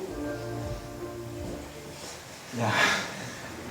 The movie shows us the cumulative effect of a series of attacks on the city, which progressively creates huge problems for the civilian populations, and problems which may not be only questions of access to water or access to food, but we see that communication does not take place anymore, that medical facilities don't function, people cannot have access to education anymore, and so a series of factors which will make their life very difficult and impossible. Of course, it's one thing to see it on the screen. Russia has known this, and I think many people, when they think about urban warfare, think about Leningrad or think about Stalingrad until today. And of course, we know here what it means to be trapped in these cities in war. So, for humanitarian actors, there is a need to adapt. And here are, let's say, three two main ideas that we need to discuss. I'll try to condense that. As the structure of a city has to be understood as a whole, as a holistic problem, we need to adapt. And the first thing we need to start challenging is our traditional view that actually there is a continuum between emergency action, rehabilitation, and development. When we operate in cities, we cannot afford anymore to make this distinction. As soon as we deploy, we need to take into account the long-term perspective. So we need to work together with development actors, but also with local partners, city authorities, and create capacities which are long-lasting. In order to do that, we need a different type of funding for humanitarian action. We cannot just function with emergency fundings, but we need to have multi-year planning. So the fact that complex environments like cities require long-term engagement require from the humanitarian sector to change the way it is operating in cities. And it requires also that governments and donors start realizing that it's a question not only of a few weeks or a few days or a few months of intervention, but that it will take years. And the cost of the destruction will be much more if the law is not respected. We also need to realize that international humanitarian law can have a limiting impact on the cost of reconstruction of cities. For instance, it is estimated that the cost of rebuilding Syria now has reached $115 billion, and we are talking mostly about rebuilding infrastructures. The second element is that humanitarian actors themselves need to develop new skills. They need technical capacities. They need also to have negotiation capacities. It is extremely difficult to operate in these environments. And for instance, we need to operate with the different parties to the conflict when they cut access to water in order to use access to food or water as a weapon in the conflict. So we need to negotiate our access, and we need to improve our capacity of negotiation. And finally, we need to also work to improve our understanding of the implications of these long-term consequences on IHL. IHL offers a degree of protection in times of urban conflicts. Certain direct attacks against civilians and civilian objects are prohibited. However, besides prohibited acts, the application and interpretation of IHL in urban settings pose a series of particular challenges, because that's in urban settings that civilians and the military are the most mixed together, and that requires a specific attention. So we need to look at the extent to which IHL provide protection against the indirect or cumulative impact of hostilities on essential services. The ICRC position on that is that due to the significant likelihood of indiscriminate effects, and despite the absence of an express legal prohibition for specific types of weapons, the ICRC considers that explosive weapons with a wide impact area should be avoided in densely populated areas.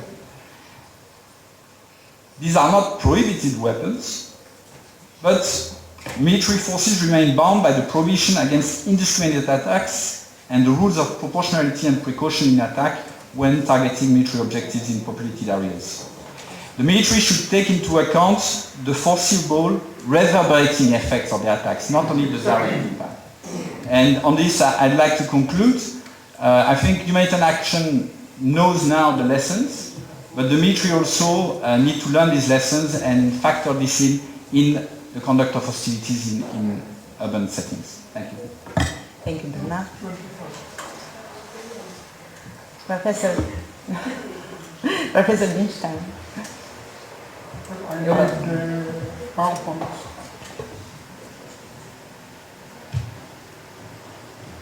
And I need something to remove the PowerPoint. So you want me to come out? No, doesn't work.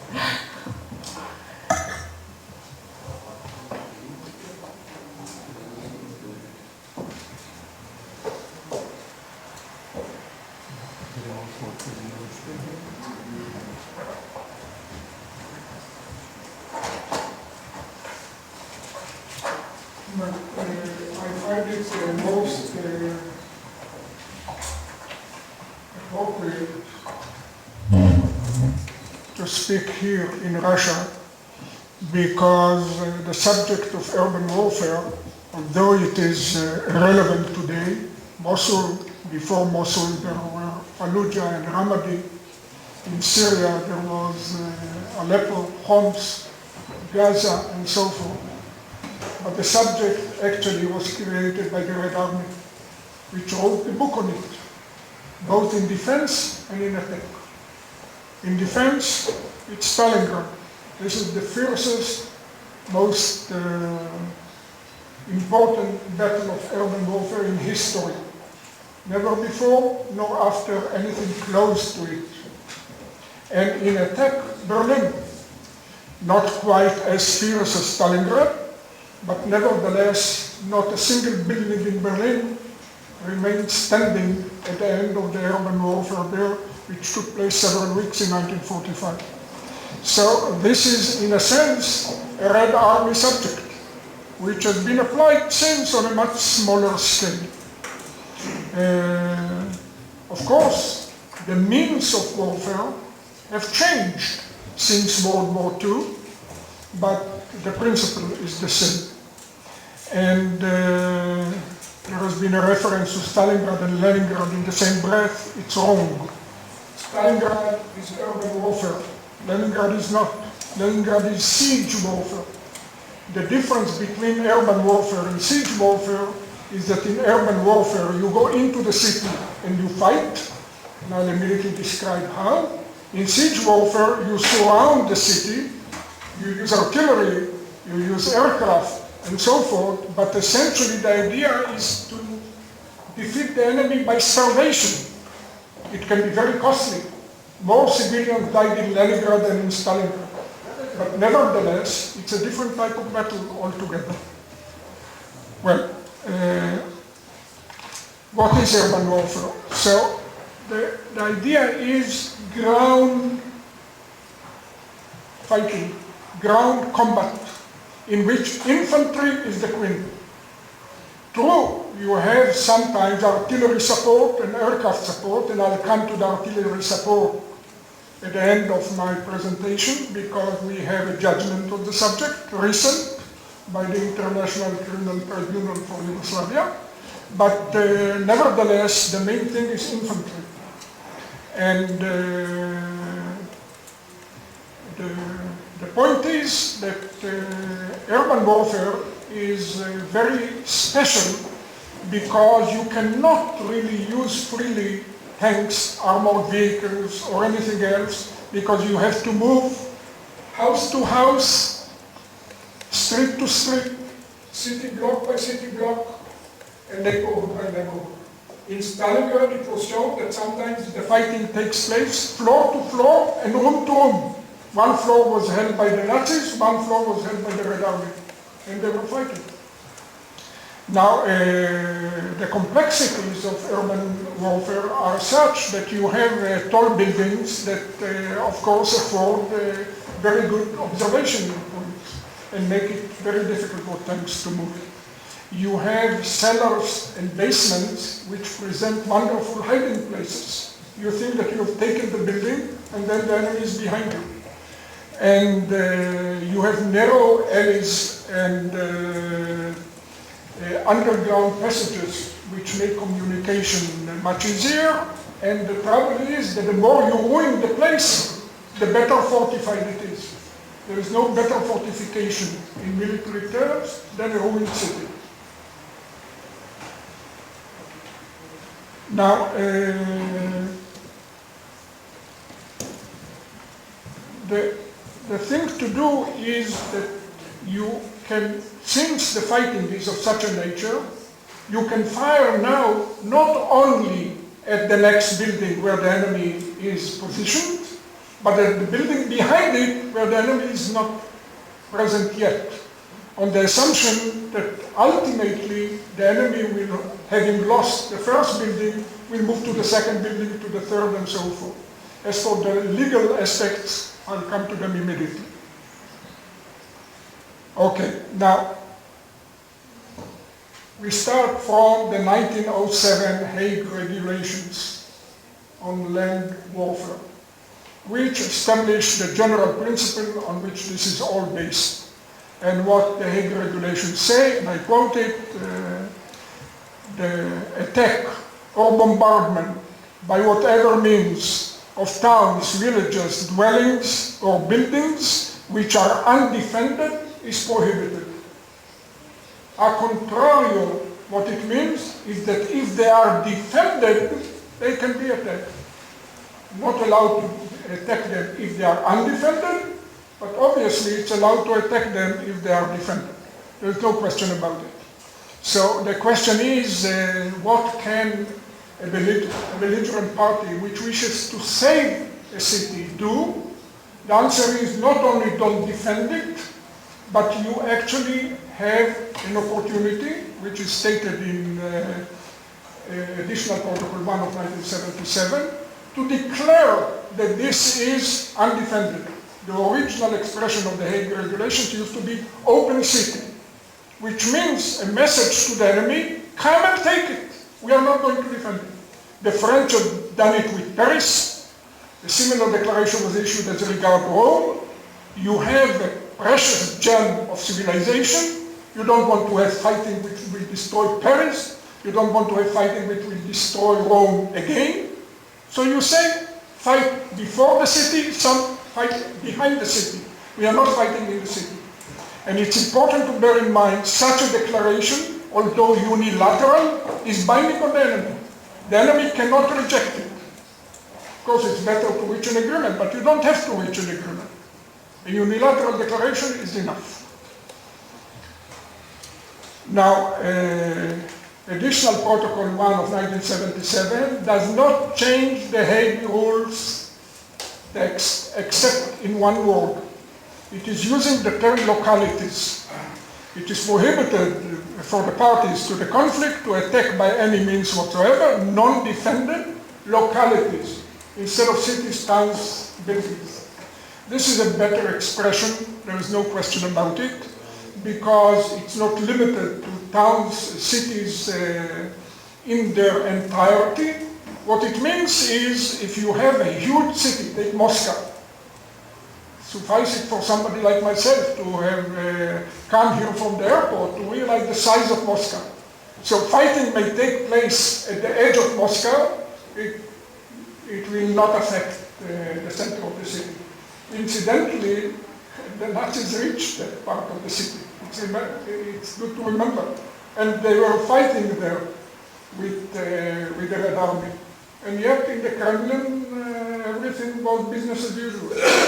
So locality is a better term, and I hope that it's understood. This is today customary international law.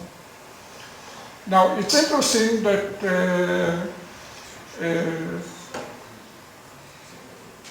the German manual of armed conflict, published incidentally 2013 in English, says a locality may not be considered defended on suspicion. That's a good point. That is to say, the question is defended or undefended. It's not enough that you say, I suspect that it is defended. You have to know for sure that it is defended. Usually, how do you know for sure? You send in at least a skirmishing reconnaissance unit, and it's destroyed. So you know it's defended. And on the other hand, as I said, not the whole city, but only the locality. Now, the Rome Statute of 1998 repeats the same thing, but adds another element, as it were, and that is a reference to military objective. On the face of it, this is strange, because military objective is the main concept of Additional Protocol 1. So how come that military objective is mentioned in the Rome Statute, and not in this context, and not by Additional Protocol 1? The answer is that notwithstanding the addition of military objective here, which theoretically, abstractly is very important, in practice it doesn't add much, and I have to explain. What is the definition of a military objective? military objectives are determined, as we know from additional protocol 1, by nature, purpose, locality, or location, I'm sorry, it said locality, location or use. Nature, purpose, location or use. Now, if we are talking about a residential civilian area, by nature it is not a military objective. By nature it is a civilian object. But we are left with the three other roles: purpose, location, use. Start from the last. Once it's defended, this is it. It's a military objective by use. Because the enemy is there, it's using it for military purposes. But moreover, it's important to remember location is very similar to locality. It was not just a Freudian slip on my part that I confused it 2 minutes ago, but in fact it's the same word in English, in French, in other languages. And therefore one could argue this is the same location. But even if you don't emphasize location, you should emphasize purpose. I hope that you know what purpose means. Purpose means future use. Future use that is known, not future use which again is suspected or anticipated. You know that there will be future use. If you know that there is future use, you can attack it now. You don't have to wait for the future. So as I said before, what it means is we are in the midst of urban warfare. The fighting is now street A or avenue A. Avenue B is not yet defended by the enemy, not yet used by the enemy, but this is the purpose, future use. Because once we occupy Avenue A, Avenue B will become the front line. And therefore, I can already now subject Avenue B to attack, including artillery attack. As I promised, I'll come back to artillery attack later. Okay, and now, what is therefore the solution? I was interviewed earlier, and the interviewer was puzzled that I don't have a solution. The only solution is evacuation of the civilians. The defending party has to evacuate. And I want to remind you, in Stalingrad, the great majority of the civilians were evacuated across the Volga River. It is true that many remained. But those who remained, I'll come back to it, are not likely to necessarily survive. So you have to remove the civilians as part of what additional protocol 1 calls, I should say the interpreters of additional protocol 1 call passive precautions. The expression used in the protocol is precautions, but we are now distinguishing between active precautions in attack and passive precautions in defense. This is in defense. Passive precautions. Evacuate the civilians. If you manage to evacuate the civilians, terrific.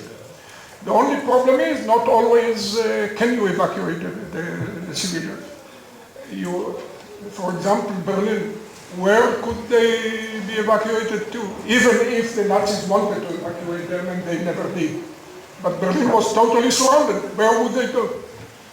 And therefore you encounter the phenomenon of stay-behind civilians, which is very unfortunate because stay-behind civilians are very often human shields. That is to say, they are deliberately used to screen military operations by the defending side, in which case the screening, according to additional protocol 1 and to customary international law, is not effective because you can attack nevertheless, you can ignore the screen. And moreover, there is the issue of collateral damage to civilians, which I'll come back to. Now there is the doubt rule.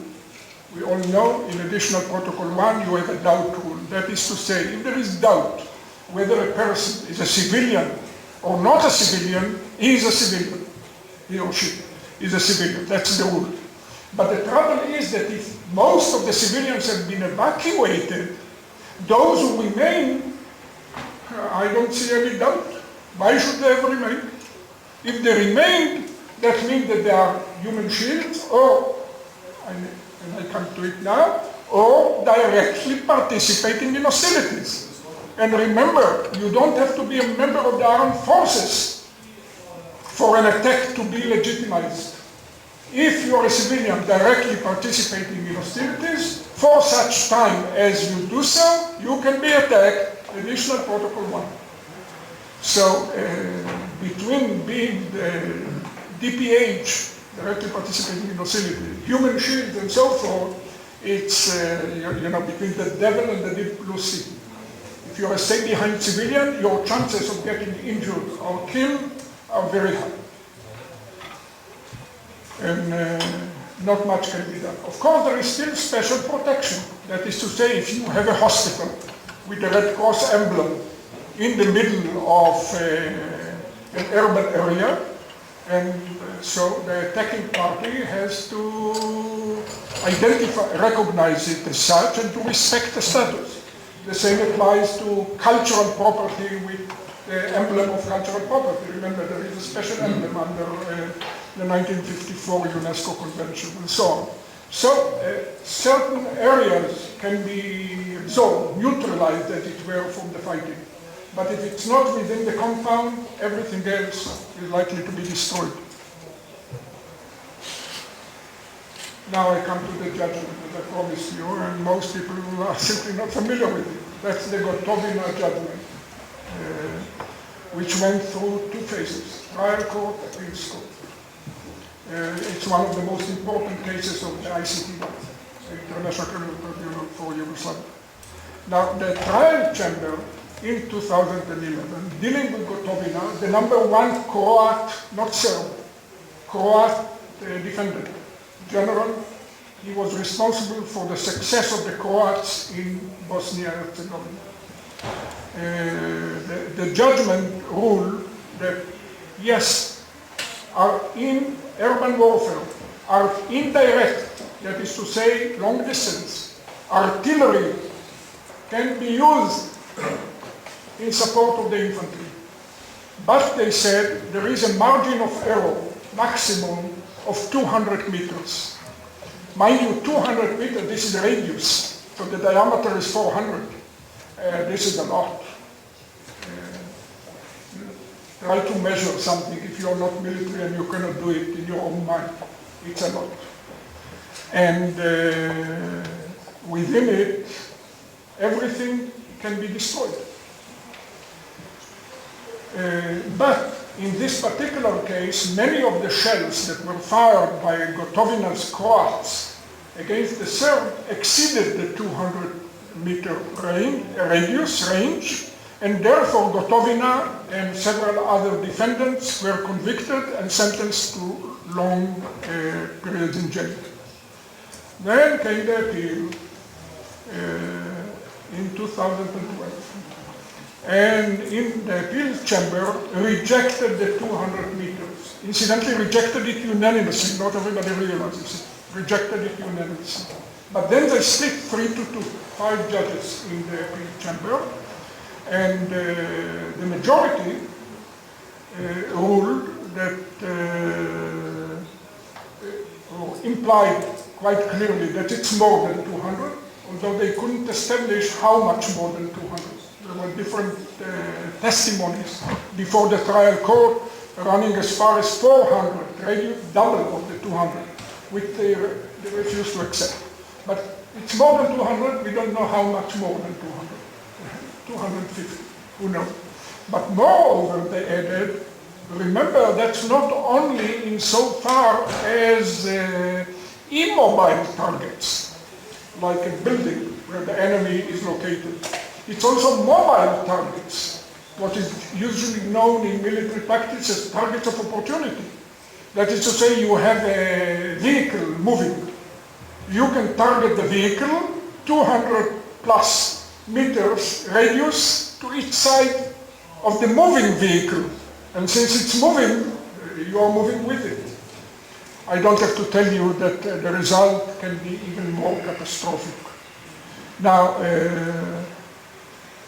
in the genocide case of 2015 of the International Court of Justice, now I'm not talking ICTY, talking ICJ, the court referred a claim to Gotovina, 3 pages, and went into the issue of 200 or not 200, just citing the judgment. They did not express an opinion themselves, but they definitely stated there is a lot of debate about the trial judgment versus trial chamber judgment versus the appeal chamber judgment, you have to accept the appeal judgment and not the trial judgment. That's the rule of international law.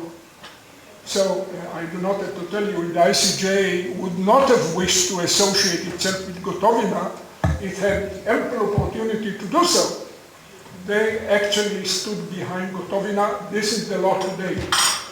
And I emphasize today because this is a recent judgment, in a sense supported or endorsed even more recently by the ICJ.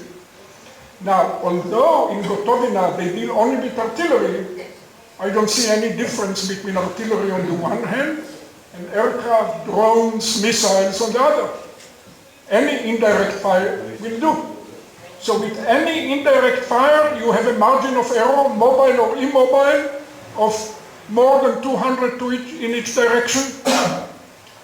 The result, even if you thought that in the earlier part of my presentation I was, again the interviewer said that I was being pessimistic, and I told her I'm being realistic. If you think that I was pessimistic, imagine what the conclusion is in view of Gotovina as approved. And therefore the conclusion is, I give here 4 bullet points, but actually it's 1. It's impossible to eliminate the ferocity of urban warfare. This is built in, it's inherent. It can be toxic to civilians. I can only say if you are a civilian, there is urban warfare around, do whatever you can to get out. Because if you stay behind, you risk your life. Statistically, I don't want to say that you're as good as dead, but your chances of survival are minimum. Minimum. Suffice it to take pictures of Fallujah and so forth. I'm not talking now Stalingrad or Berlin. Even Fallujah. Every building practically is level. And so if you stay, you get into harm's way. And the final conclusion is that urban warfare today presents probably the greatest challenge to the efficacy of IHL. But if you believe that there is a solution around the corner that looms on the horizon as to how to minimize the harm or injury to civilians, I'm afraid, I was pessimistic that you will be proven too optimistic. The answer is, this is a problem which has to be better examined, obviously, but the chances of success in the next few years are unfortunately scant. Thank you. Спасибо. Спасибо, профессор Винштайн. И я передаю слово Александру Вина.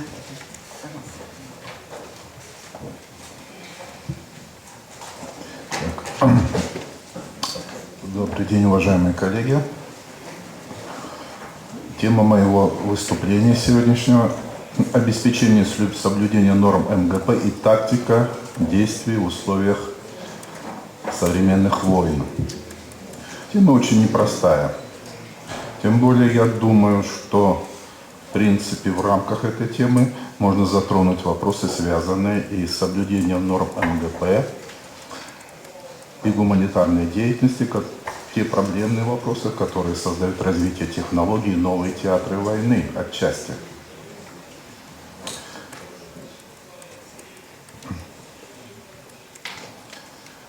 Есть ли в настоящее время различия ведения боевых действий в 21 веке и 20-м?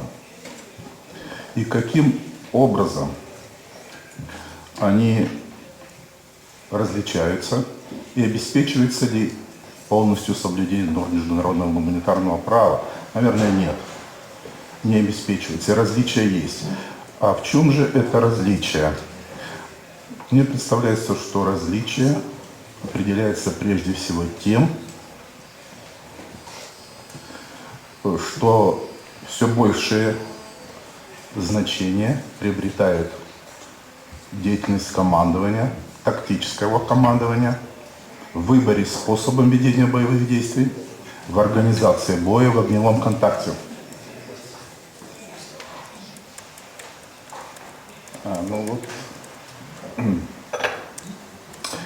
Попробуем немножечко взглянуть на эту проблему со стороны командира тактического подразделения, ведущего бой.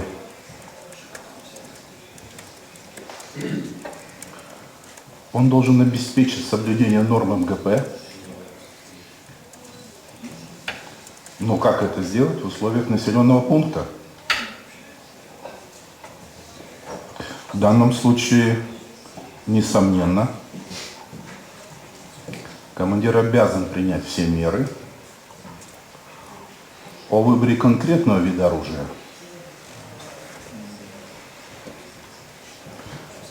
принять решение, которое будет учитывать вид, размер боеголовки, боеприпаса, тип взрывателя, средства доставки, и тем самым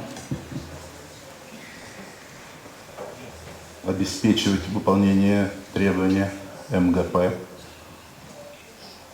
в области избирательности и пропорциональности. В отдельных случаях может потребоваться выдача конкретных указаний по выбору оружия,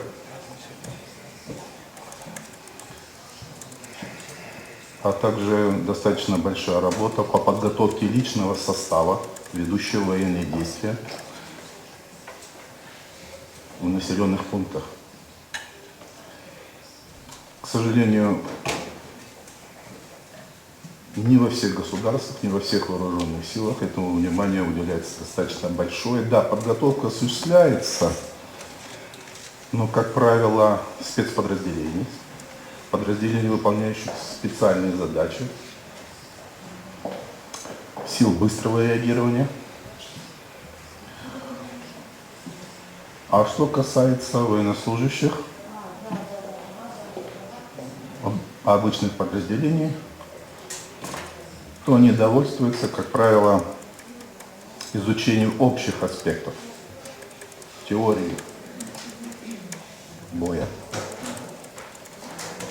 В этом плане я хотел бы остановиться на проблемах, которые возникают и которые привносят за собой симметричная война.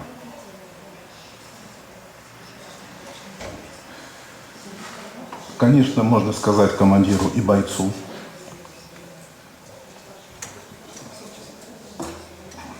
что необходимо соблюдать нормы международного гуманитарного права. Однако в условиях асимметричной войны,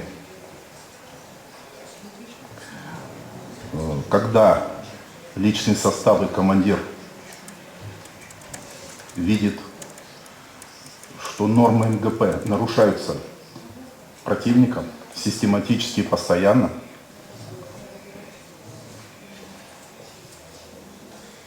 у него может возникнуть устойчивое убеждение,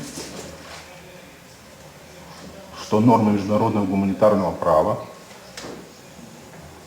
действуют в интересах исключительно противника. И реальная опасность в данном случае состоит в том, что использование МГП будет расцениваться как вредное явление обеими сторонами. И все же, каким образом боевые действия в современных войнах в условиях населенных пунктов могут затруднить выполнение норм МГП? Я бы хотел остановиться на том, что сам характер боевых действий носит очаговый характер.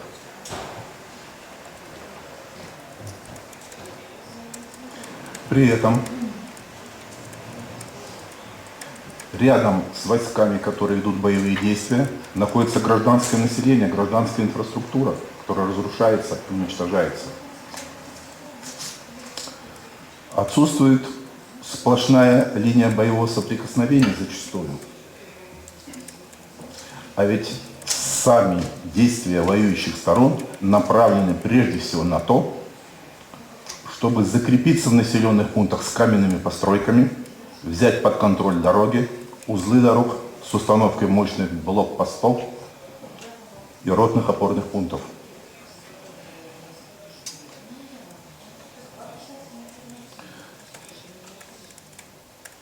Важной особенностью ведения боя в современных условиях, в населенных пунктах, я бы сказал, отличительной особенностью является применение, одновременное применение высокоточного оружия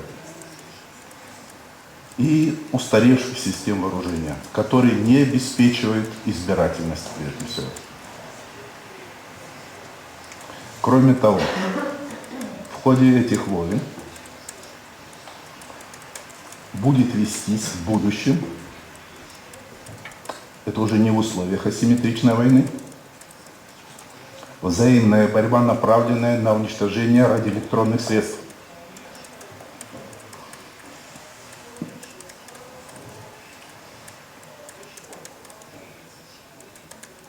Нарушение управляемости,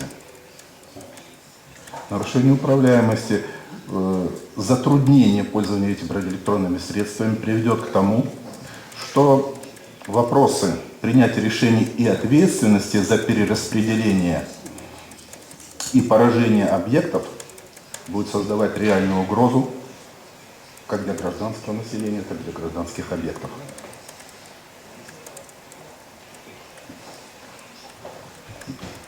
Вы, наверное, слышали, есть такая поговорка: у войны не женское лицо. Это лицо комбатанта, это лицо раненого, убитого солдата. Но мне почему-то кажется в последнее время, что у войны появляется именно женское лицо. Лицо страдающей женщины, лицо убитого ребенка, лицо убитого горем старика, который держит на руках внука.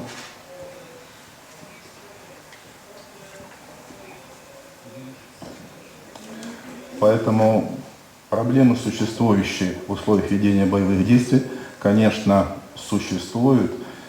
Их можно рассматривать чисто теоретически, а можно и с практической точки зрения. Командиру бывает зачастую крайне тяжело обеспечить выполнение норм МГП, поскольку военнослужащие его подразделения могут сварить живьем в котле, отрезать ему голову, расстрелять в спину. Война. Люди, которые носят гражданскую одежду и открыто не носят оружие.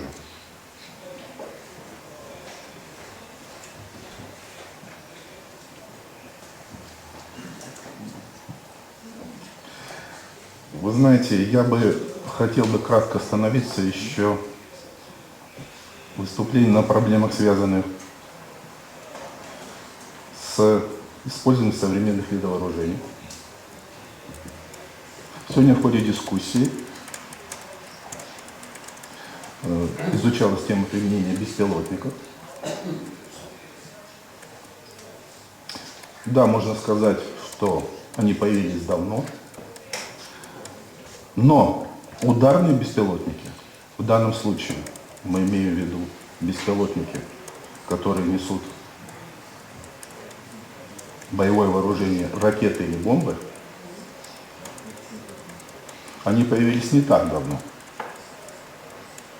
Через месяц после совершения терактов, 11 сентября 2001 года в небе Афганистана, появился беспилотник с бортовым номером 3034.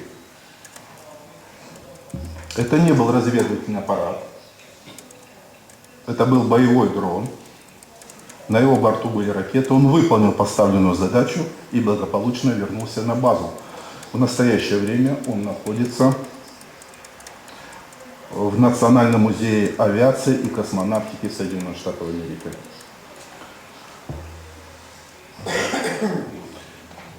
«15 лет назад у США были боевые дроны, только у Соединенных Штатов Америки. Но эта монополия быстро закончилась. В настоящее время 86 стран имеют все возможности для производства беспилотников. У 19 стран беспилотники стоят на вооружении. 6 стран успели испытать беспилотники в бою. Через 10 лет мировой рынок военных дронов достигнет объемов 93 миллиарда долларов.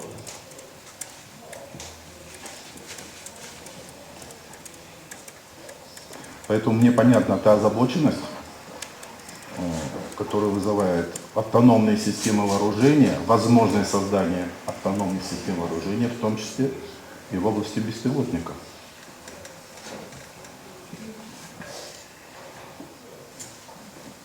На настоящий момент беспилотники, в принципе, находятся под контролем оператора. Но что будет дальше? Готовы ли мы отследить появление беспилотников, который будет действовать в автономном режиме, полностью в автономном режиме?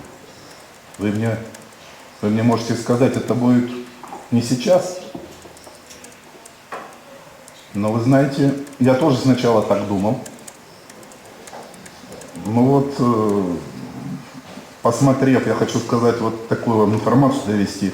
17 августа 2014 года беспилотник Х-74В самостоятельно совершил взлет и посадку на палубу авианосца без всякого оператора. Авианосец Теодор Рузвельт. А в апреле 2015 года он произвел первую в истории процедуру дозаправку в воздухе, полностью в автономном режиме.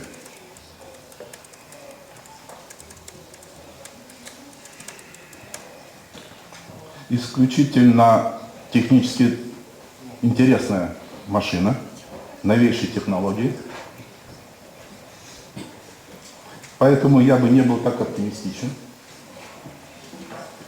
и поддержал ту инициативу, которую проявляет Международный комитет Красного Креста в области обсуждения проблем, связанных с такими автономными системами вооружения, к которым относятся боевые роботы и беспилотные летательные аппараты. Вот еще у меня есть целая минута. Я просто хочу сказать вам, что существуют различные точки зрения ученых, юристов по вопросу использования беспилотников. Так, например, Крейг Мартин утверждает, что это не сами новые технологии, а американская политика бросают вызов, над которым в настоящее время вынуждено работать большое количество специалистов в вопросах применения беспилотников. Заканчивая выступление, я хотел бы сказать, беспилотники были использованы для борьбы с терроризмом. Но у меня есть очень нехорошее такое предчувствие, которое основывается на объективных данных, и оно свидетельствует о том, что беспилотники могут быть использованы террористами для нападения как на территории Соединенных Штатов, так и на территории других стран. Но если уже джин выпущен из бутылки, Надо думать, каким образом решить эту проблему сообща. Спасибо за внимание. Спасибо. Спасибо, Александр. И, соответственно, мы переходим к обсуждению вот тех проблем, которые были подняты нашими докладчиками в рамках сегодняшней второй части круглого стола о том, что эволюция войны, она связана в том числе с такими обстоятельствами, как ведение боевых действий в городских условиях.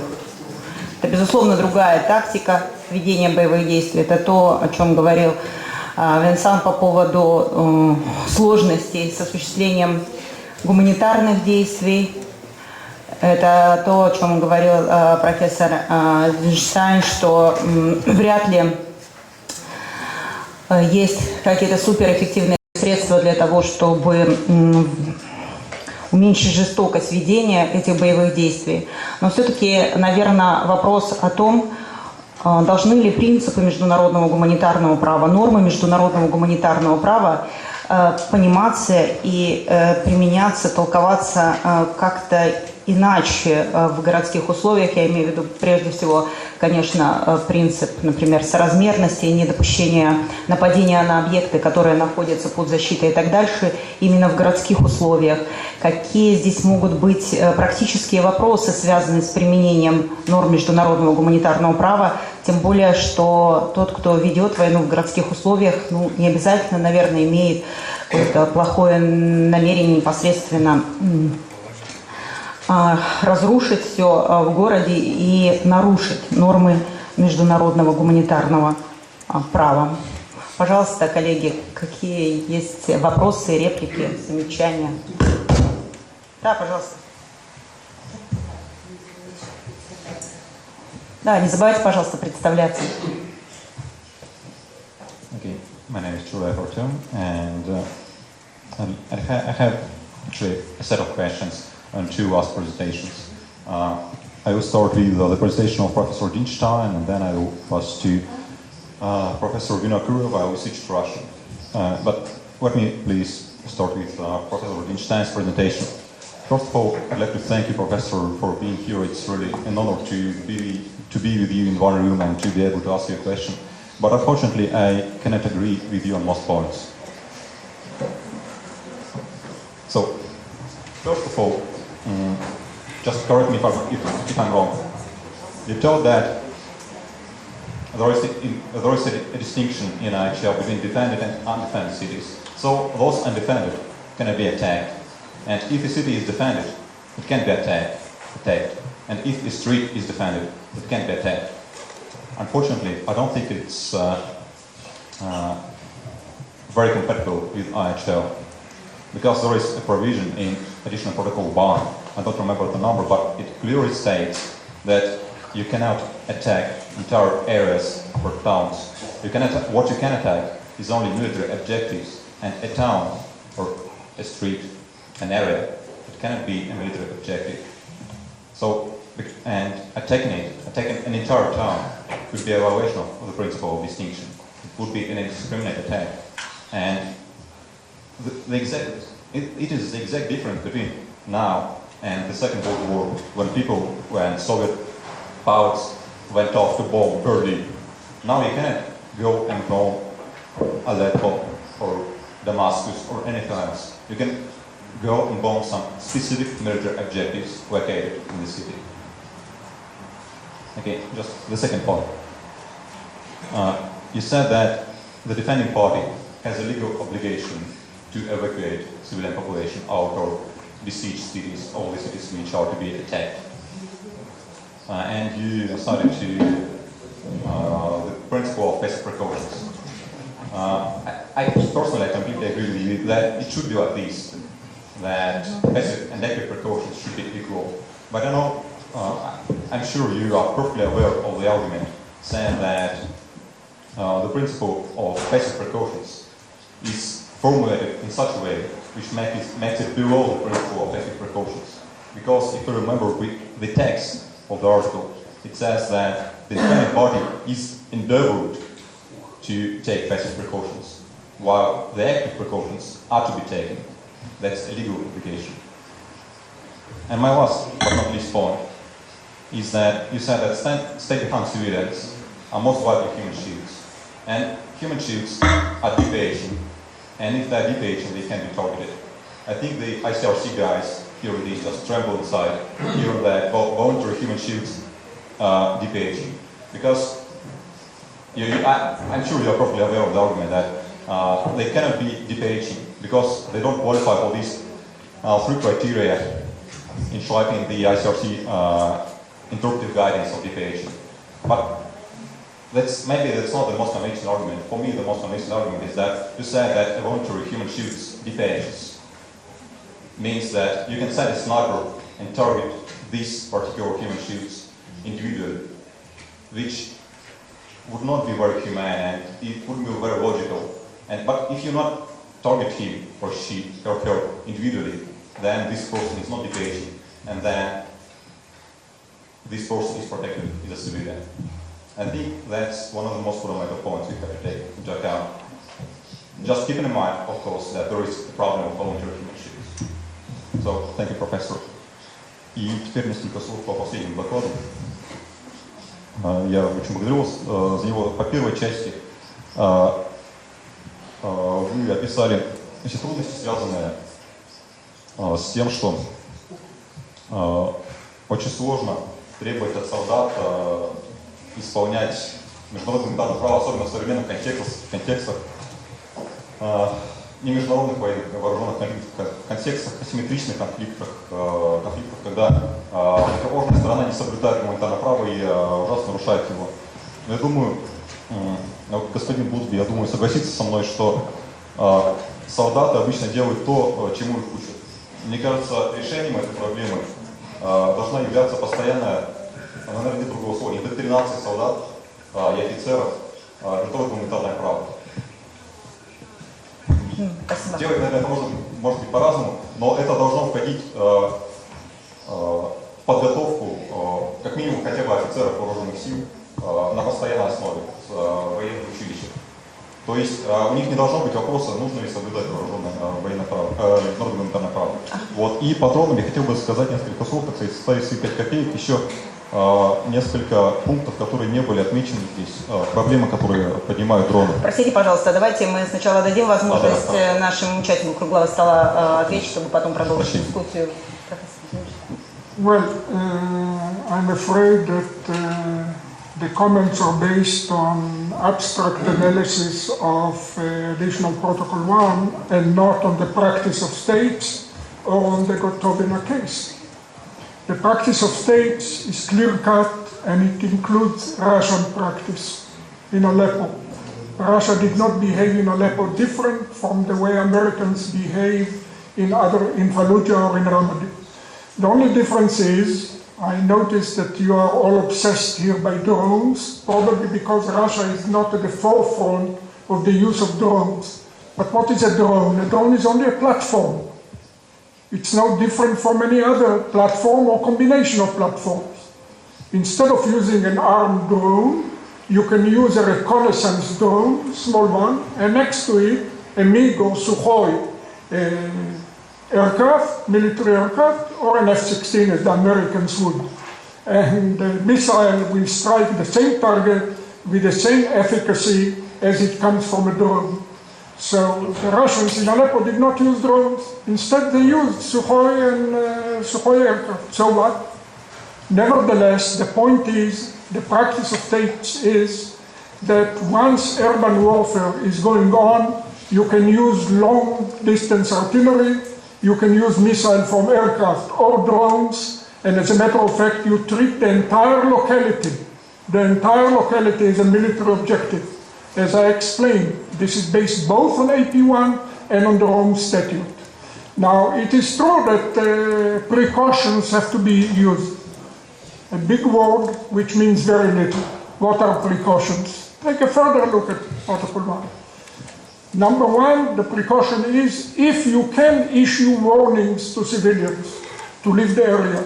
That is done almost as a matter of course before you start urban warfare on a big scale. whether it's Mosul or Ramadi or Fallujah or Aleppo or Gaza. Warnings were issued. So what? The question is, are the civilians actually evacuated? And if most civilians are evacuated, as I pointed out, the stay-behind civilians can be treated practically the same way as combatants, either because they are voluntary human shields, they should have left and didn't leave, or because they are directly participating in hostilities. If you take Stalingrad, for example, many of the civilians who stayed actually served for intelligence purposes, being couriers between military units, and in other way fulfilling military purposes. So if they were treated as if they were combatant, this is the law. And with all due respect, the issue of dropping a bomb of a particular weight or using a certain angle of attack is irrelevant to urban warfare. This is something completely different.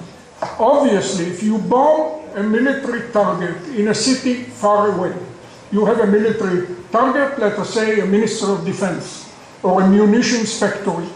You have to bear in mind that around it there are civilians, and therefore you should not use, let us say, a 1-ton bomb where you could use a quarter of a ton bomb, which will be sufficient to strike out the target. And all PGM today is of much smaller weight. You don't have PGM of 1 ton. But this is different. We are talking about infantry already fighting house to house. You can use all the ordnance at your disposal. And in Gotovina, we were talking about howitzer guns from long distance. Nobody has suggested, as a matter of fact, in the course of the proceedings, that they should have used different smaller ordnance. You are in urban warfare. This is the price tag, if you wish. This is the cost of fighting urban warfare. So, of course, one can, when one is the ICRC, one has to take a position that the law should be improved. As lege ferenda statement, I accept it. We all agree that the law should be improved, if it can be improved. The law has not been improved since Stalingrad, and is not likely to be improved in the next few years either. And it's not something that I'm delighted to live with, but I have to live with it. IHL is not perfect, law in general is not perfect, and in international law, what you have to watch constantly is one thing, the general practice of states. And I'm telling you, the general practice of states is clear-cut, including the practice of Russia. Спасибо, Александр. Да, конечно. Ну, во-первых, я в своем выступлении не говорил о том, что не нужно соблюдать нормы МГП. Будем говорить, что это священная корова, это трогать не будем. Мы будем говорить, что нормы МГП необходимо соблюдать. Вот. Я говорил о тех трудностях, которые возникают в боевой обстановке у военнослужащих при ведении боевых действий по соблюдению этих норм. Солдат учат и выполняют они боевую задачу свою согласно боевому уставу. Там первым пунктом написано достижение победы над врагом. Второй, более утилитарный, но более нам близкий, это остаться в живых, вернуться домой, к жене, к детям. И желательно не убитым, не в цинковом гробу, а живым. И не инвалидом. И третий момент, конечно, соблюдать нормы МГП, чтобы не гибли невиновные люди, гражданские лица, женщины, дети, старики. Их учат этому. Более того, есть приказ министра обороны, соответствующий, который определяет систему подготовки, учат офицеров. Но я обратил внимание, что между теорией и практикой иногда бывает дистанция большого размера. и в приведении боевых действий. Непосредственное воплощение, претворение теоретических познаний в области МГП, практическую плоскость, в ряде случаев вызывает существенные затруднения. Спасибо. Спасибо, да. Я сейчас буквально минуту. Ко мне как-то обратились два снайпера после одного вооруженного конфликта. И я им подарил свою книгу по расследованию военных преступлений. И они мне сказали: вы знаете, мы знаем общее положение. Но вот буквально вчера мы были на передовой, и мы испытали проблемные вопросы, связанные с идентификацией цели. Мы определили, откуда работают снайпера вражеские.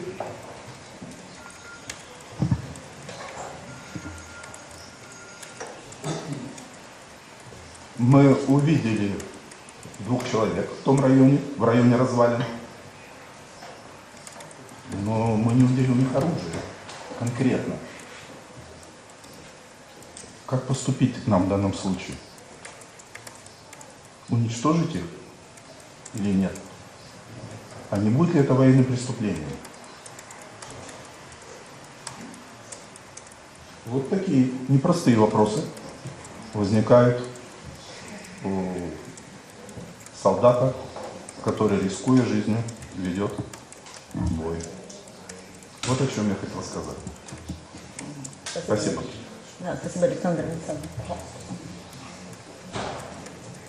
Thank you. I just wanted to also address some of the points, and as you also mentioned the ICRC in your question, I feel I can also address some of the points that Professor Binstein raised. The first one is regarding Gotovina. My impression, and thank you for reminding us the case and explaining it with such clarity. My impression is that we are left with no standard now because of this back and forth between the court and then the appeal chamber. I think this criteria of the 200 meters was already very shaky, and then with the reversal of the decision, we are left with still the usual tools that IHL gives us and the calculation of proportionality and the need for precautions, but it seems quite not practical to try to define a radius around a military objective. So I think Gotovina does not help us much. The second point is that when it comes to benchmark or for state practice, do we need to refer to Stalingrad? I mentioned the Paris exhibition, the Universal Exhibition in Paris in 1867, which probably took place in the Grand Palais in Paris. And the good news is that the Grand Palais is still in Paris. Why? Because in 1944, when there was the liberation of France, the German commander of Paris decided not to execute the order to destroy Paris. He had received a direct order from Hitler to destroy Paris. He did not do it. And second, the American forces and French free forces liberating Paris, even though they were composed of armored divisions, did not destroy the city while liberating it.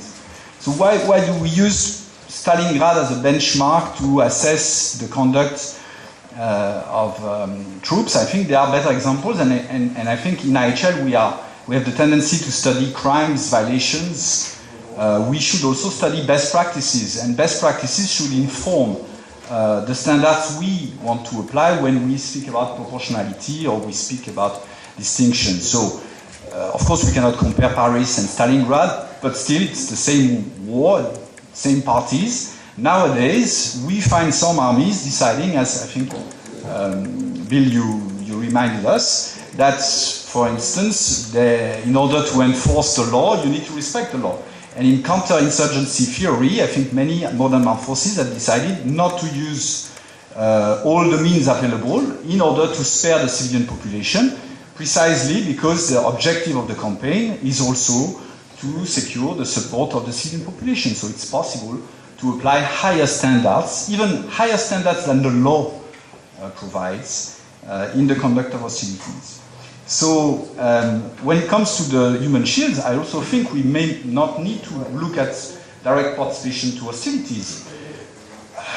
Proportionality and the rule of precaution is there to be applied. Why should we scrutinize the intention of civilians? It's impossible to do. I think we simply need to use proportionality, and again, if we are facing human shields, the question is to balance the military advantage expected and the costs among the civilian population. So I think we are still well equipped to address this issue without looking at a kind of criminalization of the civilians. Because civilians left in the city sometimes have no choice. So we should not see them as, simple casualties of warfare. We should look back at the principles of IHL, which are applicable in times of conflicts. And then the ICRC is asking states operating in armed conflicts to, yes, indeed, prepare this importance of military training that you reminded us, and also sometimes maybe to go beyond what IHL requires. Thank you.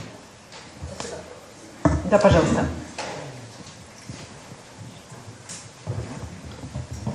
Слышно? Уважаемые коллеги, генерал-лейтенант Смирнов в отставке. Мне пришлось первые 2 года воевать в Афганистане. Ну, сначала я скажу, что все-таки вы помните этот 1979 год, когда по просьбе афганского руководства мы вошли в Афганистан. Я был один из первых со своей частью, когда мне поставили задачу овладеть артиллерийским полком, 4-м артполком 20-й пехотной дивизии, который перешел на сторону душманов. Полк стоял в городе, небольшой городок, Нахрин. Вот. И мы должны были блокировать этот артиллерийский полк и одновременно найти 3 расстрелянных наших офицеров. Советник один командира полка, советник был начальник политотдела и переводчик. Такая была задача. Когда начали операцию, я как командир части руководил ее. И где-то прошли мы километров 10, было все спокойно. И потом начался обстрел на дорогах, по которым выдвигался танковый, наши мотострелковые батальоны БМП и танковая рота. Обстрел с танковых пушек. Ну, я вижу, уже пошли первые раненые, потому что разрывы снаряд и попадает на техникум. Пошли раненые. Я доложил командующему 40-й армии обстановку. Он говорит, можно применять тяжелое оружие. И тогда вот эти вот 4 орудия, которые по нам стреляли, мы уничтожили. Дальше сопротивления не было, и мы вошли в город в 5 утра. В городе было спокойно. Артиллерийский полк, оказывается, солдаты многие разбежались. И те, которые были в нами блокированы, они не стреляли, сложили оружие. Вот. Утром, где-то в 7-8 утра, мы уже нашли наших тела расстрелянных наших офицеров. И я доложил командующему, что задача выполнена. Но это было в первых операциях, когда вот сопротивления не оказывали, а оказывали только вот те 4 орудия, которые по нам стреляли.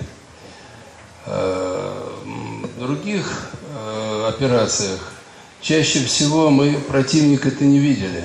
Он был среди населения. И когда проходишь через населенные пункты, мы как мишень. Пока они не начнут стрелять, мы не знаем, куда стрелять, потому что они все одеты. Гражданская одежда, А люди подготовлены, они нас пропускали, знали, что мы будем, потому что они всегда отслеживали, когда части выходили, они уже в горах. Если мы ходили ночью, значит, они костры жгли, и по мере, куда мы поворачивали, везде делали вот эти вот повороты и ставили мины сразу. И когда идет техника и подрывается на минах, а ты не видишь противника, и когда подрывается БМП, и экипаж погибает, и водителю ноги отсекают, ты не знаешь, что делать, а моральный дух появляется, злость у людей, у подчиненных. Вот. Но когда медицинскую помощь начинаем оказывать, душманы расстреливают наши санитарные машины. И поэтому уже заменили наши такие вот санитарные машины на бронированные машины, стали перевозить. Но они стали подрываться, поэтому эвакуировать можно было только на вертолетах.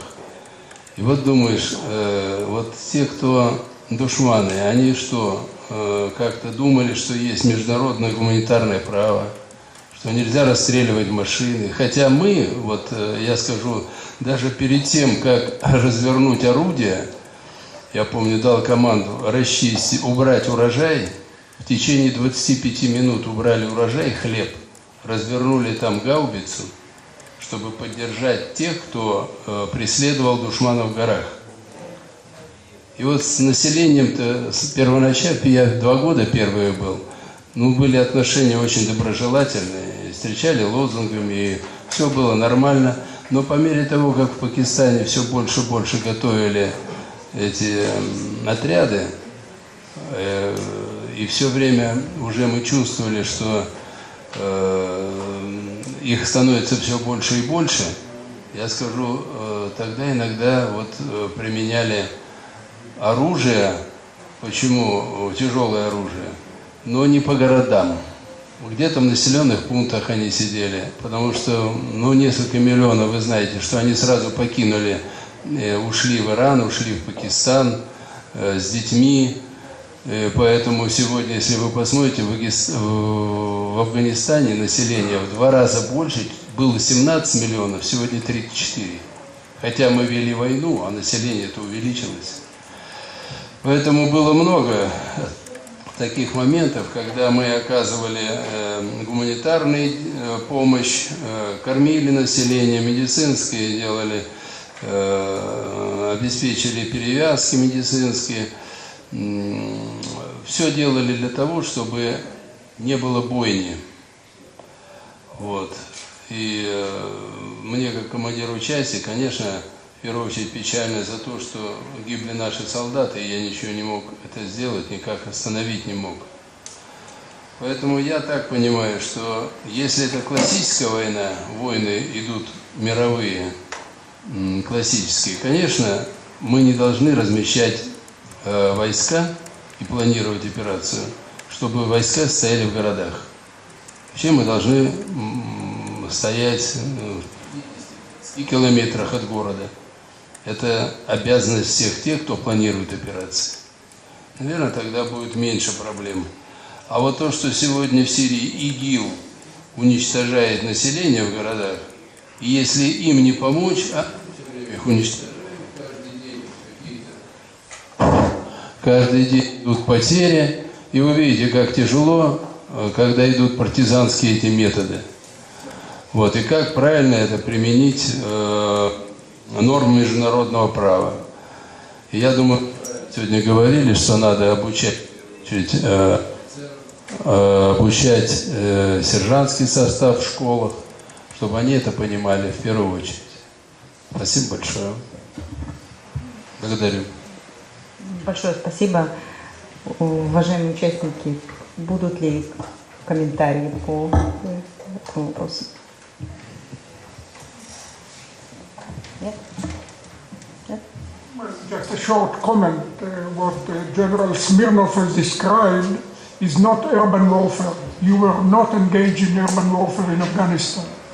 You are describing the phenomenon of civilians directly participating in hostilities without identifying themselves in any way as combatants. Clearly, this is a major issue today. and the response to it is essentially military.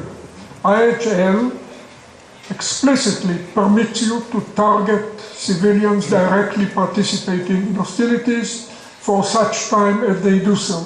There's no question about it. Even the ICRC concedes it with an exclamation mark. The question is, how do you cope with them militarily? And there, incidentally, one of the best answers is to keep a drone in the sky. Because a drone in the sky can show you movements of people who are armed with a view to ambush you. Otherwise, you cannot see over the horizon. You cannot see on the other side of the hill. The drone is the unblinking eye in the sky which sees what is happening on the other side of the hill. There are, of course, other answers, but it's a major challenge today to every general in the field. Большое спасибо, профессор Генштайн. И я хочу выразить... Я очень благодарен вам. Я благодарен вам, потому что действительно надо вводить эти средства, правильно использовать и учить войска этому. Это, наверное, одно из направлений. Спасибо. Спасибо. И я хочу наверное, всех участников, от имени всех участников поблагодарить наших экспертов за участие в этой дискуссии, сказать, что были высказаны очень интересные мысли вслух. Может быть, сейчас вопросов больше, чем ответов, но, соответственно, мы их попытались найти, попытались порассуждать об этой проблеме, и, может быть, мир станет немного добрее и лучше. И я хочу передать слово Магне Барта для заключительного слова. Thank you. It's an easy job for me. I first want to thank, in addition to all the expert participants, also Natalia for moderating this. I was quite encouraged in the end here because I could see that the debate was picking up heat. And I think from an ICRC point of view, that's what we want with this humanitarian. We want a debate where different points of view are being, let's say, confront each other, and we learn from that exchange. So I found it very stimulating. I think there were a number of issues that we will still need to talk of as we have something to eat, and for the next humanitarian forum, and in other contexts as well. So thanks again to everybody. You're cordially invited to something to eat and to drink, and we hope to see you all here again next time we call for a humanitarian forum. I think it's only for Anastasia to give a few practical pieces of information.